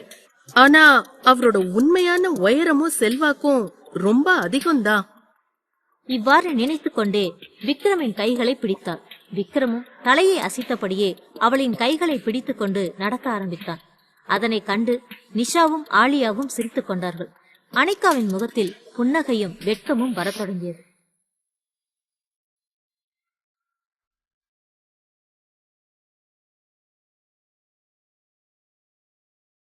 அத்தியாயம் 97. சூப்பர் ஜோடி நீங்க. மாலில் நடந்த விஷயங்களை பற்றி எதுவும் தெரியாமல் வீட்டில் கல்யாணியும் நித்யாவும் தொடர்ச்சியாக பேசியபடிதான் இருந்தார்கள். நித்யா சொன்ன பதிலை கேட்டு அவர்களின் அதிர்ச்சி அடுத்த கட்டத்திற்கு சென்றது. நித்யா, உன்னோட நிலைமை எனக்கு நல்லாவே புரியுது. இப்ப நீ தனியா இருக்க, அதனால மனசு ரொம்ப கஷ்டப்படுது. எது சரி எது தப்புன்னு தெரியாம குழம்பி போய் இருக்க. அதுதான் இங்க பிரச்சனை. உன்னை பத்தி நான் ஏற்கனவே விக்ரம் கிட்ட கூட பேசியிருக்கேன். இந்த ரிசப்ஷன் முடிஞ்சதுக்கு அப்புறம் அவரே உனக்கு நல்ல வாழ்க்கைய அமைச்சு கொடுக்கறேன்னு சொல்லிருக்காரு. அத மட்டும் நீ நம்பு, மத்தபடி யாரையும் நம்ப வேண்டாம். அந்த சங்கர் நம்ம கிட்ட எல்லாம் என்ன பிரச்சனை பண்ணா, எப்படி ஏமாத்துறான்னு உனக்கே நல்லா தெரியும். அவனை போய் நம்புறேன்னு சொல்றியே, உனக்கு கொஞ்சம் கூட அறிவே இல்லையா? இவர்கள் இருவரும் பேசுவதைக் கண்டு நித்யாவின் மனதில் எரிச்சல்தான் அதிகரித்தது. பிடிவாதமும் அதிகமாக வரத் தொடங்கியது. எப்படி பார்த்தாலும் அவருக்கும் எனக்கும் கல்யாணம் ஆயிடுச்சு. அன்னைக்கு அவர் எந்த தப்பும் பண்ணலன்னு நான் நம்புறேன். சூழ்நிலை தான் அவரை ரொம்ப மோசமானவரா காட்டிருக்கு. அதனால அவரை பிரிஞ்சு இருக்கணும்னு எனக்கு எந்த அவசியமும் கிடையாது. நான் கண்டிப்பா போவேன். இதுல யாரும் எனக்கு யோசனை சொல்ல வேண்டாம். இந்த வார்த்தைகளை சொல்லிவிட்டு நித்யா வேகமாக அங்கிருந்து நடக்கத் தொடங்கினாள். அவள் சென்ற பிறகு ஆர்த்தி வருத்தமான குரலில் பேசினாள். என்னம்மா நடக்குதுங்க? நாம சொல்றத கொஞ்சம் கூட புரிஞ்சுக்கவே மாட்டேங்கிறா. ஒருவேளை அந்த சங்கரே நேர்ல பேசியிருப்பான் போல. அதனாலதான் அவளுக்கு இவ்ளோ நம்பிக்கை வந்திருக்கு. ஆமா, எனக்கும் அப்படிதான் சந்தேகமா இருக்கு. இவ மறுபடியும் சங்கர் கூட சேர்ந்தா கண்டிப்பா உருப்படாம தான் போவா. கல்யாணி வருத்தமாக இந்த வார்த்தைகளை சொன்னாள். ஆர்த்தி அதற்கு ஆறுதலாக சில விஷயங்களை பேசினாள். அம்மா, நீ ஒன்னும் கவலைப்படாத. அவ அவ்ளோ சாதாரணமா நம்மள விட்டுட்டு போயிட முடியாது. நான் இவள பத்தி விக்ரம் கிட்ட பேசியிருக்கேன். அவர் சீக்கிரமா நல்ல முடிவை எடுப்பாரு. இந்த ரிசப்ஷன் முடிஞ்சதுக்கு அப்புறமா எல்லாத்தையும் அவரே பாத்துக்குவாரு. ஆர்த்தி என்னதான் திருப்திகரமாக பேசினாலும் கல்யாணி அமைதி அடைந்தது போல் தெரியவில்லை. இல்லம்மா, எல்லா பிரச்சனைக்கும் நாம அவர்கிட்டயே போய் நிக்கிற மாதிரி இருக்கு. அவர் ஏதாவது தப்பா நினைச்சுக்க போறாரு. இல்லம்மா, விக்ரம் அப்படியெல்லாம் நினைக்கவே மாட்டாரு. அவரை பத்தி எனக்கு நல்லாவே தெரியும். அனிகா கிட்ட கூட ஏதோ சின்ன பிள்ளைன்னு நினைச்சுதான் பழகுவாரு. மத்தபடி அவர் மனசுல எதுவும் தப்பா இருக்காது. தனது மகள் விக்ரமை இந்த அளவுக்கு நம்புவதைக் கண்டு கல்யாணி மனதில் உற்சாகம் ஏற்பட்டது. சரிம்மா, நீ அவர் மேல இந்த அளவுக்கு நம்பிக்கை வச்சிருக்க, அதுவே எனக்கு பெருமையா இருக்கு. இந்த ரிசப்ஷன் முடிஞ்சதுக்கு அப்புறம் எல்லாருமா சேர்ந்து ஒரு முடிவெடுக்கலாம். எப்படி இருந்தாலும் ஆர்த்திய சங்கர் கிட்ட இருந்து காப்பாத்தி தான் ஆகணும். இவ்வாறு பேசிவிட்டு அவர்கள் கலைந்து சென்றார்கள். அந்த மாலில் தேவையான அனைத்து பொருட்களையும் வாங்கி முடித்த பிறகு விக்ரம் தன்னுடன் இருந்த பெண்களை பார்த்து பேச ஆரம்பித்தான். என்ன அனிகா, உங்களுக்கு வேண்டியது எல்லாத்தையும் வாங்கியாச்சா? நான் இப்ப கிளம்பலாமா? ஆபீஸ்ல இருந்து கால் வந்துட்டே இருக்கு. எல்லாம் வாங்கியாச்சு மாமா. மணி 1 ஆயிடுச்சு. நாம அப்படியே கொஞ்சம் சாப்பிட்டு கிளம்பலாம். நீங்க வேணா சாப்பிடுங்க, நான் சீக்கிரமா போகணும். சித்தார்த் ரொம்ப கோவத்துல இருப்பான். மாமா, கூட வாங்க, எல்லாரும் சாப்பிட்டு கிளம்பலாம். அவன் இந்த அளவுக்கு பேசுவதால் விக்ரம் அடுத்து பேசவில்லை. சரி, எல்லாரும் வாங்க, சீக்கிரமா சாப்பிட்டு கிளம்பலாம். அடுத்த சிறிது நேரத்தில் அனைவரும் சென்று சாப்பிடும் இடத்தில் அமர்ந்தார்கள். விக்ரம் அந்த பெண்களை பார்த்து சில விஷயங்களை பேசினான். இங்க எல்லாமே செல்ஃப் சர்வீஸ் தான் போல. ஜென்ஸ் பக்கம் கூட்டமே இல்லை. நீங்க இங்கே இருங்க, நான் போய் வாங்கிட்டு வரேன். விக்ரம் எழுந்து சென்ற பிறகு அந்த 2 தோழிகளும் அனிகாவை மேலும் ஏற்றிவிட தொடங்கினார்கள். அனிகா, என்ன நடக்குதுன்னு பாத்தியா? எவ்ளோ பெரிய பணக்காரரு நமக்காக சாப்பாடு வாங்க போயிருக்காரு. ஆமா, எனக்கும் இது ஆச்சரியமா தான் இருக்கு. விக்ரம் உண்மையிலேயே ரொம்ப நல்லவரா தான் இருக்காரு. உன் மனசுல நல்லவர்னு மட்டும் தோணுதா? அவர் மேல வேற எந்த ஆசையும் வரலையா? என்னடி நீ ஒன்னும் தெரியாத பாப்பா மாதிரி கேட்டுட்டு இருக்க? அவங்க 2 பேரும் கைய பிடிச்சுக்கிட்டு ஜோடியா நடந்ததை நீ பாக்கலையா? அவர்கள் இந்த அளவுக்கு பேசுவதைக் கண்டு அனிகாவின் முகத்தில் எரிச்சல் அதிகமாக ஏறியது. பின்னர் கோபம் கலந்த குரலில் பேச ஆரம்பித்தாள். ஏய், இந்த மாதிரி எல்லாம் பேசாதீங்க. எங்க குடும்பத்துல நடந்த ஒரே நல்ல விஷயம் விக்ரம் தான். இப்படி என்னை ஏத்தி விட்டு அதையும் கெடுத்து விட்டுறாதீங்க. ஏத்தி எல்லாம் விடல அனிகா. அவர் கூட நீ பழகிறத பார்த்து எங்க எல்லாருக்கும் சந்தோஷமா இருக்கு. நல்ல ஜோடியா தெரியுறீங்க, அதத்தான் சொல்றேன். அவர்கள் கனவு உலகில் சந்தித்தபடி பல விஷயங்களை பற்றி பேசினார்கள். அவை அனிகாவின் மனதிற்குள் விஷத்தைப் போல் கலக்க ஆரம்பித்தது. விடலை பருவம் என அழைக்கப்படும் டீனேஜ் பருவத்தில் இது போன்ற பல குழப்பங்கள் ஏற்படுவது இயல்புதான். அவர்கள் பேசுவதை அனிகா வெளிப்படையாக எதிர்த்தாலும் அவள் மனதிற்கும் சிறிதளவு ஆசைகள் இருக்கத்தான் செய்தது. ஆகவே பட்டும் படாமல் பேசினாள். நீங்க சொல்றதெல்லாம் சரிதான். ஆனா அவருக்கும் அக்காவுக்கும் கல்யாணம் நடந்துருச்சு. இனிமேல் அப்படி எதிர்பார்க்கறதெல்லாம் ரொம்ப தப்பான விஷயம். அனிகா தனது மனதில் உறுதியாகத்தான் இருந்தாள். அவர்கள் என்னதான் பேசினாலும் தொடர்ச்சியாக மறுத்து பேசினாள். அப்பொழுது அங்கு விக்ரம் வந்து சேர்ந்தான். என்ன ஃப்ரெண்ட்ஸ் எல்லாரும் ரொம்ப தீவிரமா பேசிட்டு இருக்கிற மாதிரி தெரியுது. வாங்க சாப்பிடலாம். அனைவருக்கும் உணவினை வரிசையாக எடுத்துக் கொடுத்தான். அவர்களும் உற்சாகமாக சாப்பிட ஆரம்பித்தார்கள். இதே சமயத்தில் மைக்கேலை மீண்டும் ஹாஸ்பிட்டலில் சேர்த்த லாரன்ஸ் அவனுக்கு அருகே பரிதாபமான நிலையில் நின்றார். மைக்கேலுக்கு சிறிது நேரத்தில் வலிகள் அனைத்தும் குறைந்து போயின. அப்பொழுது அவன் தட்டு தடுமாறி பேச ஆரம்பித்தான். என்னப்பா, ஏன் என்ன போட்டு அப்படி அடிச்ச? மைக்கேலின் குரல் முற்றிலும் உடைந்து போய் இருந்தது. அந்த குரலிலேயே வலியும் வேதனையும் அளவுக்கு அதிகமாக காணப்பட்டது. இதுவரை லாரன்ஸ் தனது மகன் மைக்கேலுக்கு அதிகப்படியான சுதந்திரத்தையும் செல்லத்தையும் கொடுத்தே வளர்த்து வந்தார்.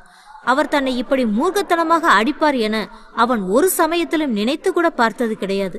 ஆனால் இன்று அவனை அந்த அடியானது அவனுக்கு பெருத்த அதிர்ச்சியை ஏற்படுத்திவிட்டது. உடல் அளவில் ஏற்பட்ட காயங்களை விட மனதளவில் ஏற்பட்ட குழப்பங்களும் காயங்களும் தான் அதிகமாக இருந்தது. லாரன்ஸ் மனதிலும் அதிகப்படியான கவலை இருந்தது. அந்த கவலை தெரிய தொடர்ந்து பேச ஆரம்பித்தார். அத்தியாயம் 98. நேரம் பார்த்துதான் அடிக்கணும். தனது மகன் மைக்கேலிடம் விக்ரமை குறித்து பேச ஆரம்பித்திருந்தார் லாரன்ஸ்.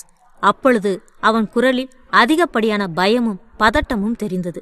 அவற்றை ஆச்சரியமாக பார்த்த மைக்கேல் தனது அப்பா சொல்லும் விஷயங்களை தொடர்ச்சியாக கவனித்தான். தம்பி, அந்த விக்ரம பத்தி உனக்கு தெரியாது. அவன் சாதாரண பிசினஸ்மேன் மட்டும் இல்ல. அவனுக்கு ஆதரவா இந்த கவர்மெண்ட்ல நிறைய பேர் இருக்காங்க. டெல்லி கவர்மெண்டே அவனோட இஷ்டப்படி தான் நடந்துட்டு இருக்கு. இது எல்லாத்தையும் நீ புரிஞ்சுக்க பாரு. நான் மட்டும் அவனுக்கு முன்னாடி உன்னை அடிச்சு தடுக்கலனா அவன் உன்னை சும்மா விட்டுருக்க மாட்டான். அதான் உண்மை. இதை கேட்டபோதுதான் மைக்கேலுக்கு பல விஷயங்கள் புரிய ஆரம்பித்தது. தனது அப்பா தன்னை அடித்ததற்கான காரணமும் தெரிந்தது. ஆனாலும் விக்ரம் மேல் இருந்த கோபம் குறையவில்லை. அப்பா, நம்மளால அவனை எதுவுமே பண்ண முடியாதா? நேருக்கு நேரா நின்று சண்டை போட்டா அவனை எதுவுமே பண்ண முடியாது. ஆனா மறைஞ்சு நின்று என்ன வேணாலும் பண்ணலாம். அவனை ஏதாவது பண்ற முடிவுல தான் நானும் இருக்கேன். இந்த வார்த்தைகள் மைக்கேலுக்கு சற்று ஆறுதலை அளித்தது. நீ சொல்றது புரியுதுப்பா. அந்த விக்ரம நாம சும்மா விடக்கூடாது. நிச்சயமா அவனை பழி வாங்கியே தீரணும். என் கையாலேயே உன்னை அடிக்க வச்சுட்டான். அவனை நான் சும்மா விடுற மாதிரி இல்லை. நீ அவனை விட்டாலும் நான் அவனுக்கு கண்டிப்பா ஒரு முடிவு கட்டுவேன். லாரன்ஸ் இந்த வார்த்தைகளை சொன்னபோது மைக்கேல் மனதில் ஏதோ ஒரு யோசனை உண்டானது. உடனடியாக அதை பற்றி பேச ஆரம்பித்தான். அப்பா, இன்னைக்கு அந்த பொண்ணுங்க கூட அவன் சுத்தனதும் நம்ம கூட சண்டை போட்டதும் அந்த மாலோட சிசிடிவியில் ரெக்கார்ட் ஆகியிருக்கும். வேணும்னா அதை எடுத்து ரிலீஸ் பண்ணி விட்டுடலாமா? அவன் கூட இருந்த அனிகாவுக்கும் அவனுக்கும் சம்மந்தம் இருக்கு, 2 பேரும் கல்யாணம் பண்ணிக்காமையே ஒன்னா வாழறாங்க, அது இதுன்னு நம்ம கதையை கட்டி விட்டுறலாம். இதனால அவனோட பேர் கெட்டு போயிடும். அவன் சொல்லக்கூடிய வார்த்தைகளை கேட்டு லாரன்ஸ் கேலியாக சிரிக்க ஆரம்பித்தார். டேய் தம்பி, நீயே இந்த அளவுக்கு யோசிச்சா அந்த விக்ரம் யோசிக்காம இருப்பானா? ஏற்கனவே அவன் இந்த விஷயத்துல தெளிவா இருக்கான். அதனாலதான் அந்த விஷயத்தை லீக் ஆக விடாம என்ன பார்த்துக்க சொன்னான். ஒருவேளை லீக் ஆனா கண்டிப்பா நம்ம மேலதான் சந்தேகப்படுவான். உறுதியா நாம தான் தப்பு பண்ணோம்னு சொல்லிடுவான். நீ முதல்ல ரெஸ்ட் எடு. அவனும் தப்பு பண்ற காலம் நிச்சயமா வரும். அப்ப அவனை ஒரு வழி பண்ணிடலாம். தனது அப்பா சொல்வதிலும் அர்த்தம் இருப்பதை மைக்கேல் உணர்ந்து கொண்டான். சரிப்பா, அவனை அழிச்சாதான் நமக்கு நிம்மதி. லாரன்ஸ் திருப்தியாக தலையை அசைத்தார். தனது மகனுக்கு பல ஆறுதல்களை சொல்லி தொடர்ச்சியாக தேற்றினார். இதே சமயத்தில் சித்தார்த் ஆபீஸில் மிகவும் மோசமான மனநிலையில் இருந்தான். இந்த விக்ரம் என்னதான் நினைச்சிட்டு இருக்காரு? ஷாப்பிங் அது இதுன்னு வெளியவே இஷ்டத்துக்கு சுத்திட்டு இருக்காரு. நான் தான் இங்க சம்மந்தம் இல்லாம மாட்டிக்கிட்டு இருக்கேன். இந்த வேலையெல்லாம் பார்க்கறதுக்கு 5 பேர் இருந்தாலும் பத்தாது. பின்ன எப்படி என்னால தனியா கவனிக்க முடியும்? வேகமாக போனை எடுத்தவன் விக்ரமை அழைக்கத் தொடங்கினான். விக்ரம் சில கணங்களில் போனை எடுத்தான். விக்ரம் போனை எடுத்தவுடன் சித்தார்த் ஆர்வமாக பேச ஆரம்பித்தான். பாஸ், கிளம்பிட்டீங்களா? இங்க கம்பெனில ரொம்ப வேலை இருக்கு. நீங்க வந்து கையெழுத்து போட்டாதான் இந்த ஃபைல்ஸ் எல்லாம் நெக்ஸ்ட் ஸ்டெப்புக்கு போகும். சீக்கிரமா வாங்களேன். ஏய், ஒரு தடவை சொன்னா உனக்கு புரியாதா? நான் இப்பதான் சாப்பிட்டுட்டு இருக்கேன். சாப்பிட்டு முடிச்சதும் அங்க வந்துருவேன். அது வரைக்கும் எதையாவது பண்ணி சமாளி. அதே மாதிரி இன்னைக்கு சாயங்காலம் நான் வெளியே போற மாதிரி இருக்கும். எல்லா வேலையையும் மொத்தமா எடுத்து வை. நான் முடிச்சு கொடுத்துட்டு கிளம்புறேன். சித்தார்த்தின் பதிலுக்கு காத்திராமல் வேகமாக விக்ரம் போனை கட் செய்தான். இதைக் கண்டு சித்தார்த் மனதிலிருந்து எரிச்சல் தான் மேலும் அதிகரித்தது. நம்ம பாஸ் கொஞ்சம் கூட சரியில்லை. அந்த ஆர்த்தியை கல்யாணம் பண்ணிக்கிட்டா ஆபீஸ் பக்கமே வரமாட்டார் போல. எல்லா வேலையையும் நம்ம தலையில கட்டிடுவார் போல. விக்ரம் போனை கட் செய்து முடித்த அடுத்த கணத்தில் சித்தார்த்தின் போன் மீண்டும் அடித்தது. விக்ரம் தான் அழைக்கிறாரோ என குழப்பமாக எடுத்து பார்க்க அதில் பரந்தாமன் தான் அழைத்திருந்தார். உடனே சித்தார்த் முகத்தில் வித்தியாசமான சாயல் ஓட எடுத்து பேச ஆரம்பித்தான். மறுமுனையில் பரந்தாமனும் ஏதோ ஒரு முக்கியமான விஷயத்தை பற்றி பேசினார். சித்தார்த், பக்கத்துல யாருமே இல்லதானே? நம்ம பேசலாமா? இல்ல பாஸ், இங்க யாரும் இல்ல. நான் தனியா தான் இருக்கேன். நீங்க பேசுங்க. பரந்தாமனின் குரல் சீரியஸாக மாறியது. சித்தார்த், நான் ஒரு முக்கியமான விஷயத்துக்காக ஃபோன் பண்ணியிருக்கேன். இன்னும் 2 நாள்ல ஒரு கவர்மெண்ட் ப்ராப்பர்ட்டியை ஏலத்தில் விட போறாங்க.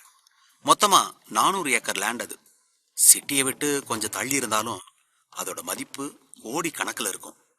அதை எடுத்தே ஆகணும்னு நான் இருக்கேன். உன்னோட பாஸ் என்ன முடிவுல இருக்காரு? அது சம்பந்தமா ஏதாவது சொல்ல முடியுமா? இந்த கேள்விக்கு சித்தார்த் உடனடியாக பதில் சொல்ல ஆரம்பித்தான். அந்த இடத்த எப்படியாவது வாங்கி ஆகணும்னு விக்ரம் நினைச்சிட்டு இருக்காரு. அதுக்காக தனியா ஒரு 1200 கோடியை ஒதுக்கி வச்சிருக்காரு. இதை கேட்ட பரந்தாமன் தலையில் இடியே விழுந்தது போல் அதிர்ச்சி ஏற்பட்டது. என்ன சொல்ற நீ? அந்த இடத்துக்கு கவர்மெண்ட் ஃபிக்ஸ் பண்ணி இருக்கிற ரேட்டு ஒரு 400 கோடி தான். மிஞ்சி போனா ஒரு 600 இல்ல 700 கோடியில முடிக்கலாம். அதுக்காக ஏன் இவ்வளோ பணத்தை செலவு பண்ணணும்? பாஸ், அந்த இடம் சிட்டியை விட்டு தள்ளி இருக்கலாம். ஆனா இன்னும் 5 வருஷத்துல சிட்டியோட மெர்ஜ் ஆயிடும். அப்ப அந்த இடத்துல பெரிய ஒரு தீம் பார்க் கட்டலாம்னு அவர் யோசனை வச்சிருக்காரு. தீம் பார்க்குக்கு முக்கியமான தண்ணியும் அந்த ஏரியாவில் கொஞ்சம் ஆழத்திலேயே வருமா. நம்ம டெல்லியில தண்ணி கஷ்டம் எவ்வளோ இருக்குன்னு உங்களுக்கே தெரியும். அதனால மொத்தமா வாங்கி யூஸ் பண்ண பிளான் போட்டிருக்காரு. விக்ரம் போட்டு வைத்திருந்த அனைத்து திட்டங்களையும் வெளிப்படையாக சொல்லி முடித்தான் சித்தார்த். இதை கேட்ட பரந்தாமன் முகத்தில் உற்சாகம் பொங்கியது. நீ சொல்றது சரிதான். சிட்டிக்கு பக்கத்திலேயே அந்த மாதிரி ஒரு தீம் பார்க் கட்டினா நல்லா தான் இருக்கும். அவன் சொன்னது நல்ல பிசினஸ் ஐடியா தான். இதை அப்படியே நான் பயன்படுத்த போறேன். விக்ரமை விட அதிகமான பணத்தை நான் இதுக்குன்னு ஒதுக்க போறேன். நிச்சயமா அந்த இடத்த நான் தான் எடுப்பேன். சூப்பர் பாஸ், அந்த இடம் மட்டும் உங்களுக்கு கிடைச்சா விக்ரமுக்கு அடி விழுந்த மாதிரி தான். ரொம்ப நன்றி சித்தார்த். இதுக்கு தேவையான சன்மானம் உன்னை தேடி வரும். இப்பொழுதே விக்ரமை வென்று விட்டதாக நினைத்து பரந்தாமன் இந்த வார்த்தைகளை சொன்னார்.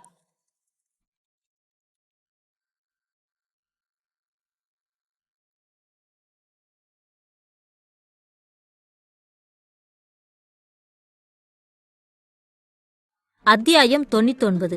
எப்படி இருக்கீங்க பாஸ்? தனக்கு பெரும் வெற்றியை தேடிக் கொடுத்த சித்தார்த்தை பரந்தாமன் வெகுவாக பாராட்டினார். அவனுக்கு இன்னும் பல பரிசுகளை வழங்குவதாகவும் சொன்னார். அவன் சொன்ன விஷயங்களை கேட்டு சித்தார்த்தின் மனதில் அதிகப்படியான உற்சாகம் எழுந்தது. சில வார்த்தைகளை பேசிவிட்டு பரந்தாமன் போனை வைத்தார். சித்தார்த் முகத்தில் பல குழப்பமான எண்ணங்கள் ஓடியது. தான் செய்வது பெரிய துரோகம் என்று கூட அவன் மனதில் பட்டது. ஆனாலும் அவனது மனநிலை மாறவில்லை. என்ன அடிமை மாதிரி வேலை வாங்குறதுக்கு இதுதான் உனக்கு நான் தர தண்டனை. உங்களை மொத்தமா அழிக்காம விடவே மாட்டேன். விக்ரமை குறித்து அவன் கோபமாக நினைத்து கொண்டான். தனக்கு எதிராக நடக்கக்கூடிய எந்த சதிகளும் விக்ரமுக்கு தெரிந்திருக்கவில்லை. அவன் நண்பர்களுடனும் தனது சாப்பாட்டை முடித்திருந்தான். பின்னர் திருப்தியாக அங்கிருந்து கிளம்பினான். அனிகா, நீ ஏன் கூட வந்துரு. உங்க எல்லாருக்கும் நான் கேப் வர சொல்றேன். கொஞ்சம் வெயிட் பண்ணுங்க. இல்லனா, நாங்க பாத்துக்கிறோம். நீங்க இவ்ளோ நேரம் எங்க கூட டைம் ஸ்பெண்ட் பண்ணதே பெரிய விஷயம். ரொம்ப நன்றிண்ணா. பரவாயில்ல, இருக்கட்டும். நீங்க வீட்டுக்கு போயிட்டு சீக்கிரமா அனிகா கிட்ட இன்ஃபார்ம் பண்ணுங்க. நான் அவகிட்ட உங்களை பத்தி கேட்டுக்கிறேன். நாங்க இப்ப கிளம்புறோம். 3 பெண்களையும் அங்கே விட்டவன் வேகமாக பார்க்கிங் சென்று தனது பைக்கை கிளப்பியபடி வந்தான். அவன் தூரமாக வருவதை கண்டபோது ஆலியா மற்றும் நிஷாவின் முகத்தில் உற்சாகம் பொங்கியது. 2 பேரும் பைக்லயா போக போறீங்க? இத பத்தி நீ என்கிட்ட சொல்லவே இல்லையே. அவ இதெல்லாம் சொல்லிட்டு இருப்பாளா? நாம தான் புரிஞ்சுக்கணும். 2 பேருமே அந்த அளவுக்கு நெருக்கமாயிட்டாங்க. நான் கூட இவ்ளோ வேகமா இருப்பாங்கன்னு எதிர்பார்க்கல. ஆமா, நாம தான் கஷ்டப்பட்டு சேர்த்து வைக்கணும்னு நினைச்சோம். ஆனா அவங்களே ஒன்னா சேர்ந்துட்டாங்க போல. இவ்வாறு கேலி பேசி அவர்கள் சிரிக்க ஆரம்பித்தார்கள். அனிகாவின் முகத்திலும் வெட்கப் புன்னகை வந்தது. ஏய், இந்த மாதிரி எல்லாம் பேசிட்டு இருக்காதீங்க. அப்படி பேசினா எனக்கு கெட்ட கோவம் தான் வரும். வெறுப்பாக வார்த்தைகளை உதிர்த்தாள். அப்பொழுது விக்ரம் அங்கு வந்து சேர அனிகா விக்ரமுக்கு பின்னால் பைக்கில் ஏறி அமர்ந்தாள். ஆலியா அனிகாவை பார்த்து கண்ணடித்தாள். நிஷா காரணமே இன்றி சிரித்தாள். இருவரும் தன்னை நன்றாக வம்பிழுக்கிறார்கள் என்பது அனிகாவுக்கு புரிந்தது. வெட்கத்தில் முகம் சிவந்து எழுந்த புன்னகையை அடக்கிக் கொண்டே வெறுப்பாக அவர்களை திட்டினாள். ஏய், சீக்கிரமா எல்லாரும் கிளம்பி போங்க. போற வழியில ஏதாவது ஆயிட போகுது. விக்ரம் பைக்கை கிளப்ப இருவரும் அந்த பகுதியில் இருந்து சென்றார்கள். இதுவரை அங்கே நடந்த நிகழ்வுகளை தூரமாக நின்று அசோக்கும் விஷ்ணுவும் பார்த்தபடிதான் இருந்தார்கள். அந்த மாலிலிருந்து வெளியே வந்து சிறிது நேரம் அந்த மற்றொருவனை பிடிக்க முற்பட்டார்கள். ஆனாலும் முயற்சியை விட்டுக் கொடுக்காமல் நீண்ட நேரம் தேடிக்கொண்டிருந்தார்கள். இப்பொழுது வெளியே வந்த விக்ரமைத்தான் அவர்கள் கண்களில் பட்டான். மற்றொருவனை காணவில்லை. இந்த விக்ரம் ரொம்ப நல்லவனா இருந்தான். முன்னாடியெல்லாம் அவனை இந்த மாதிரி பொண்ணுங்க கிட்ட எல்லாம் பார்க்கவே முடியாது. யார்கிட்டயும் சேரவே மாட்டான். ஆனா இப்ப இப்படி மாறிட்டான் பாரு. எனக்கும் அது ஆச்சரியமா தான் இருக்கு. அவங்க அக்காவை கல்யாணம் பண்ணிக்க போறான். தங்கச்சியையும் சும்மா விட மாட்டான் போல. அனிகா மற்றும் விக்ரமை இணைத்து மிகவும் மோசமாக அவர்கள் பேசிக்கொண்டார்கள். அத பத்தி நம்ம ஆராய்ச்சி பண்றதுக்கு இங்க வரல. நாம தேடி வந்தவனையும் இன்னும் பிடிக்க முடியல. இத பத்தி நீ கொஞ்சம் உருப்படியா யோசிச்சு பாரு. மத்த விஷயத்தை பத்தி நீ நினைக்க வேண்டாம். அவனை கட்டாயப்படுத்தி தன்னுடன் அழைத்து கொண்டு அங்கிருந்து செல்லத் தொடங்கினான். வந்த மாலுக்கு முன்னால் இருந்த கூட்டம் இப்பொழுது மிகவும் அதிகமாக இருந்தது. மக்களை விலக்கிக் கொண்டு செல்வது மிகவும் கடினமான வேலையாக தெரிந்தது. ஒரே மூச்சில் திரும்பும்போது திடீரென ஏதோ ஒரு உருவத்தில் 2 பேரும் மோதிக்கொண்டார்கள். பின்னர் தள்ளாடியபடியே நின்றார்கள். அப்பொழுது அவர்களின் முன்னால் இருந்தவன் கோபமாக பேசத் தொடங்கினான். ஏய், ரோட பார்த்து ஒழுங்கா போக முடியாதா? கண்ணை எங்க வச்சிருக்க? வெறுப்பாக அவன் இந்த வார்த்தைகளை கேட்பதைக் கண்டு விஷ்ணுவும் அசோக்கும் அவனை முறைத்து பார்த்தார்கள். அப்பொழுது அசோக் சற்று குழப்பமாக பேச ஆரம்பித்தான். ஏய், நீ ராக்கி தானே? உன்னை நான் இதுக்கு முன்னாடி பார்த்திருக்கனே. இதை சொன்னவுடன் அந்த ராக்கி உற்சாகமான குரலில் பேசினான். பாஸ், நீங்க அசோக் தானே? உங்களுக்கு இப்படி ஒரு நிலைமையா? என்ன பாஸ், நடந்து போயிட்டு இருக்கீங்க? கார் என்னாச்சு? ஆர்வமாக அவன் பல விஷயங்களை பேசிக்கொண்டே சென்றான். ஆனாலும் அசோக் முகத்தில் அந்த வெறுப்பு சுத்தமாக குறையவில்லை. அவன் வருத்தத்துடன் பதில் சொல்ல ஆரம்பித்தான். ஹே ராக்கி, ரொம்ப நாளைக்கு அப்புறம் நாம மீட் பண்ணிருக்கோம். சந்தோஷமான விஷயத்தை பத்தி பேசுவேன்னு பார்த்தா இப்படி வயிற்றெரிச்சலை கொட்டிட்டு இருக்கியே. இல்ல பாஸ், உங்களை இப்படி என்னால பார்க்கவே முடியல. ட்ரெஸ்லாம் இவ்வளவு மோசமா போட்டுட்டு இருக்கீங்க. ஏதாவது பிரச்சனையா? ராக்கி தொடர்ச்சியாக பேசிக்கொண்டே இருந்தான். விஷ்ணுவுக்கு அவன் யார் என்பது புரியவில்லை. அவன் குழப்பமாக விழிப்பதைக் கண்டு அசோக் அவனுக்கு அறிமுகம் செய்து வைத்தான். இவன் தான் ராக்கி, இந்த ஏரியாவில் பெரிய ரவுடி. முன்னாடி எனக்காக நிறைய வேலை பார்த்துருக்கான். தொழிலையும் தாண்டி எங்க 2 பேருக்கும் இடையில ஃப்ரெண்ட்ஷிப் ரொம்ப உறுதியா இருக்கு. அவன் சொல்வதைக் கண்டு விஷ்ணுவின் முகத்தில் மின்னல் அடித்தது. அவன் உற்சாகமாக ராக்கியுடன் அறிமுகமாகி கொள்ளத் தொடங்கினான். ஹலோ ராக்கி, எங்களோட நிலைமை இப்ப சரியில்லை. இப்ப உங்களை பார்த்ததை நினைச்சு ரொம்ப சந்தோஷப்படுறோம். விஷ்ணு அவனின் கைகளை பிடித்து அவசரமாக குலுக்கினான். ராக்கியும் பதிலுக்கு புன்னகையை சிந்தினான். நடந்த விஷயங்களை பற்றி இருவரும் சிறிது நேரம் பேசிக் கொண்டார்கள். அப்பொழுது ராக்கியின் மனம் அமைதி அடையவில்லை. பாஸ், உங்களுக்கு நடந்ததை பார்த்துட்டு என்னால சும்மா இருக்க முடியாது. என்ன பண்ணணும்னு சொல்லுங்க. அந்த விக்ரம என்னால முடிஞ்ச அளவுக்கு பழி வாங்குறேன். இப்பவே உங்களுக்கு தேவையான எல்லா வசதிகளையும் பண்ணித்தரேன். அவன் சொல்வதைக் கண்டு அசோக் திருப்தியாக தலையை அசைத்தான். ராக்கி, எதுக்காக உனக்கு தேவையில்லாத பிரச்சனை? எங்க பிரச்சனையை நாங்க பாத்துக்கிறோம். நீ இதுக்குள்ள வர வேண்டாம். பாஸ், எதுக்காக என்னை இப்படி பிரிச்சு பேசுறீங்க? உங்களை இந்த மாதிரி ஒரு நிலைமையில விட்டுட்டு என்னால போக முடியாது. அதனாலதான் சொல்றேன். அவன் இப்படி வற்புறுத்துவதைக் கண்டு விஷ்ணு தன் மனதிற்குள் சிரித்துக் கொண்டார். பின்னர் தலையை அசைத்தபடி பேச ஆரம்பித்தான். ராக்கி, உங்க போன் நம்பரை மட்டும் கொடுத்துட்டு போங்க. என்ன வேலை பார்க்கணும்னு நாங்களே போன் பண்ணி சொல்றோம். அப்படி வாங்க வழிக்கு. கண்டிப்பா நான் உங்களுக்கு உதவி பண்ணித்தான் தீருவேன். உற்சாகமாக அவன் தனது போன் நம்பரை பகிர்ந்து கொண்டான். அவர்களின் செலவுக்கு சிறிதளவு பணத்தையும் கொடுத்துவிட்டு ராக்கி அங்கிருந்து கிளம்பிச் சென்றான்.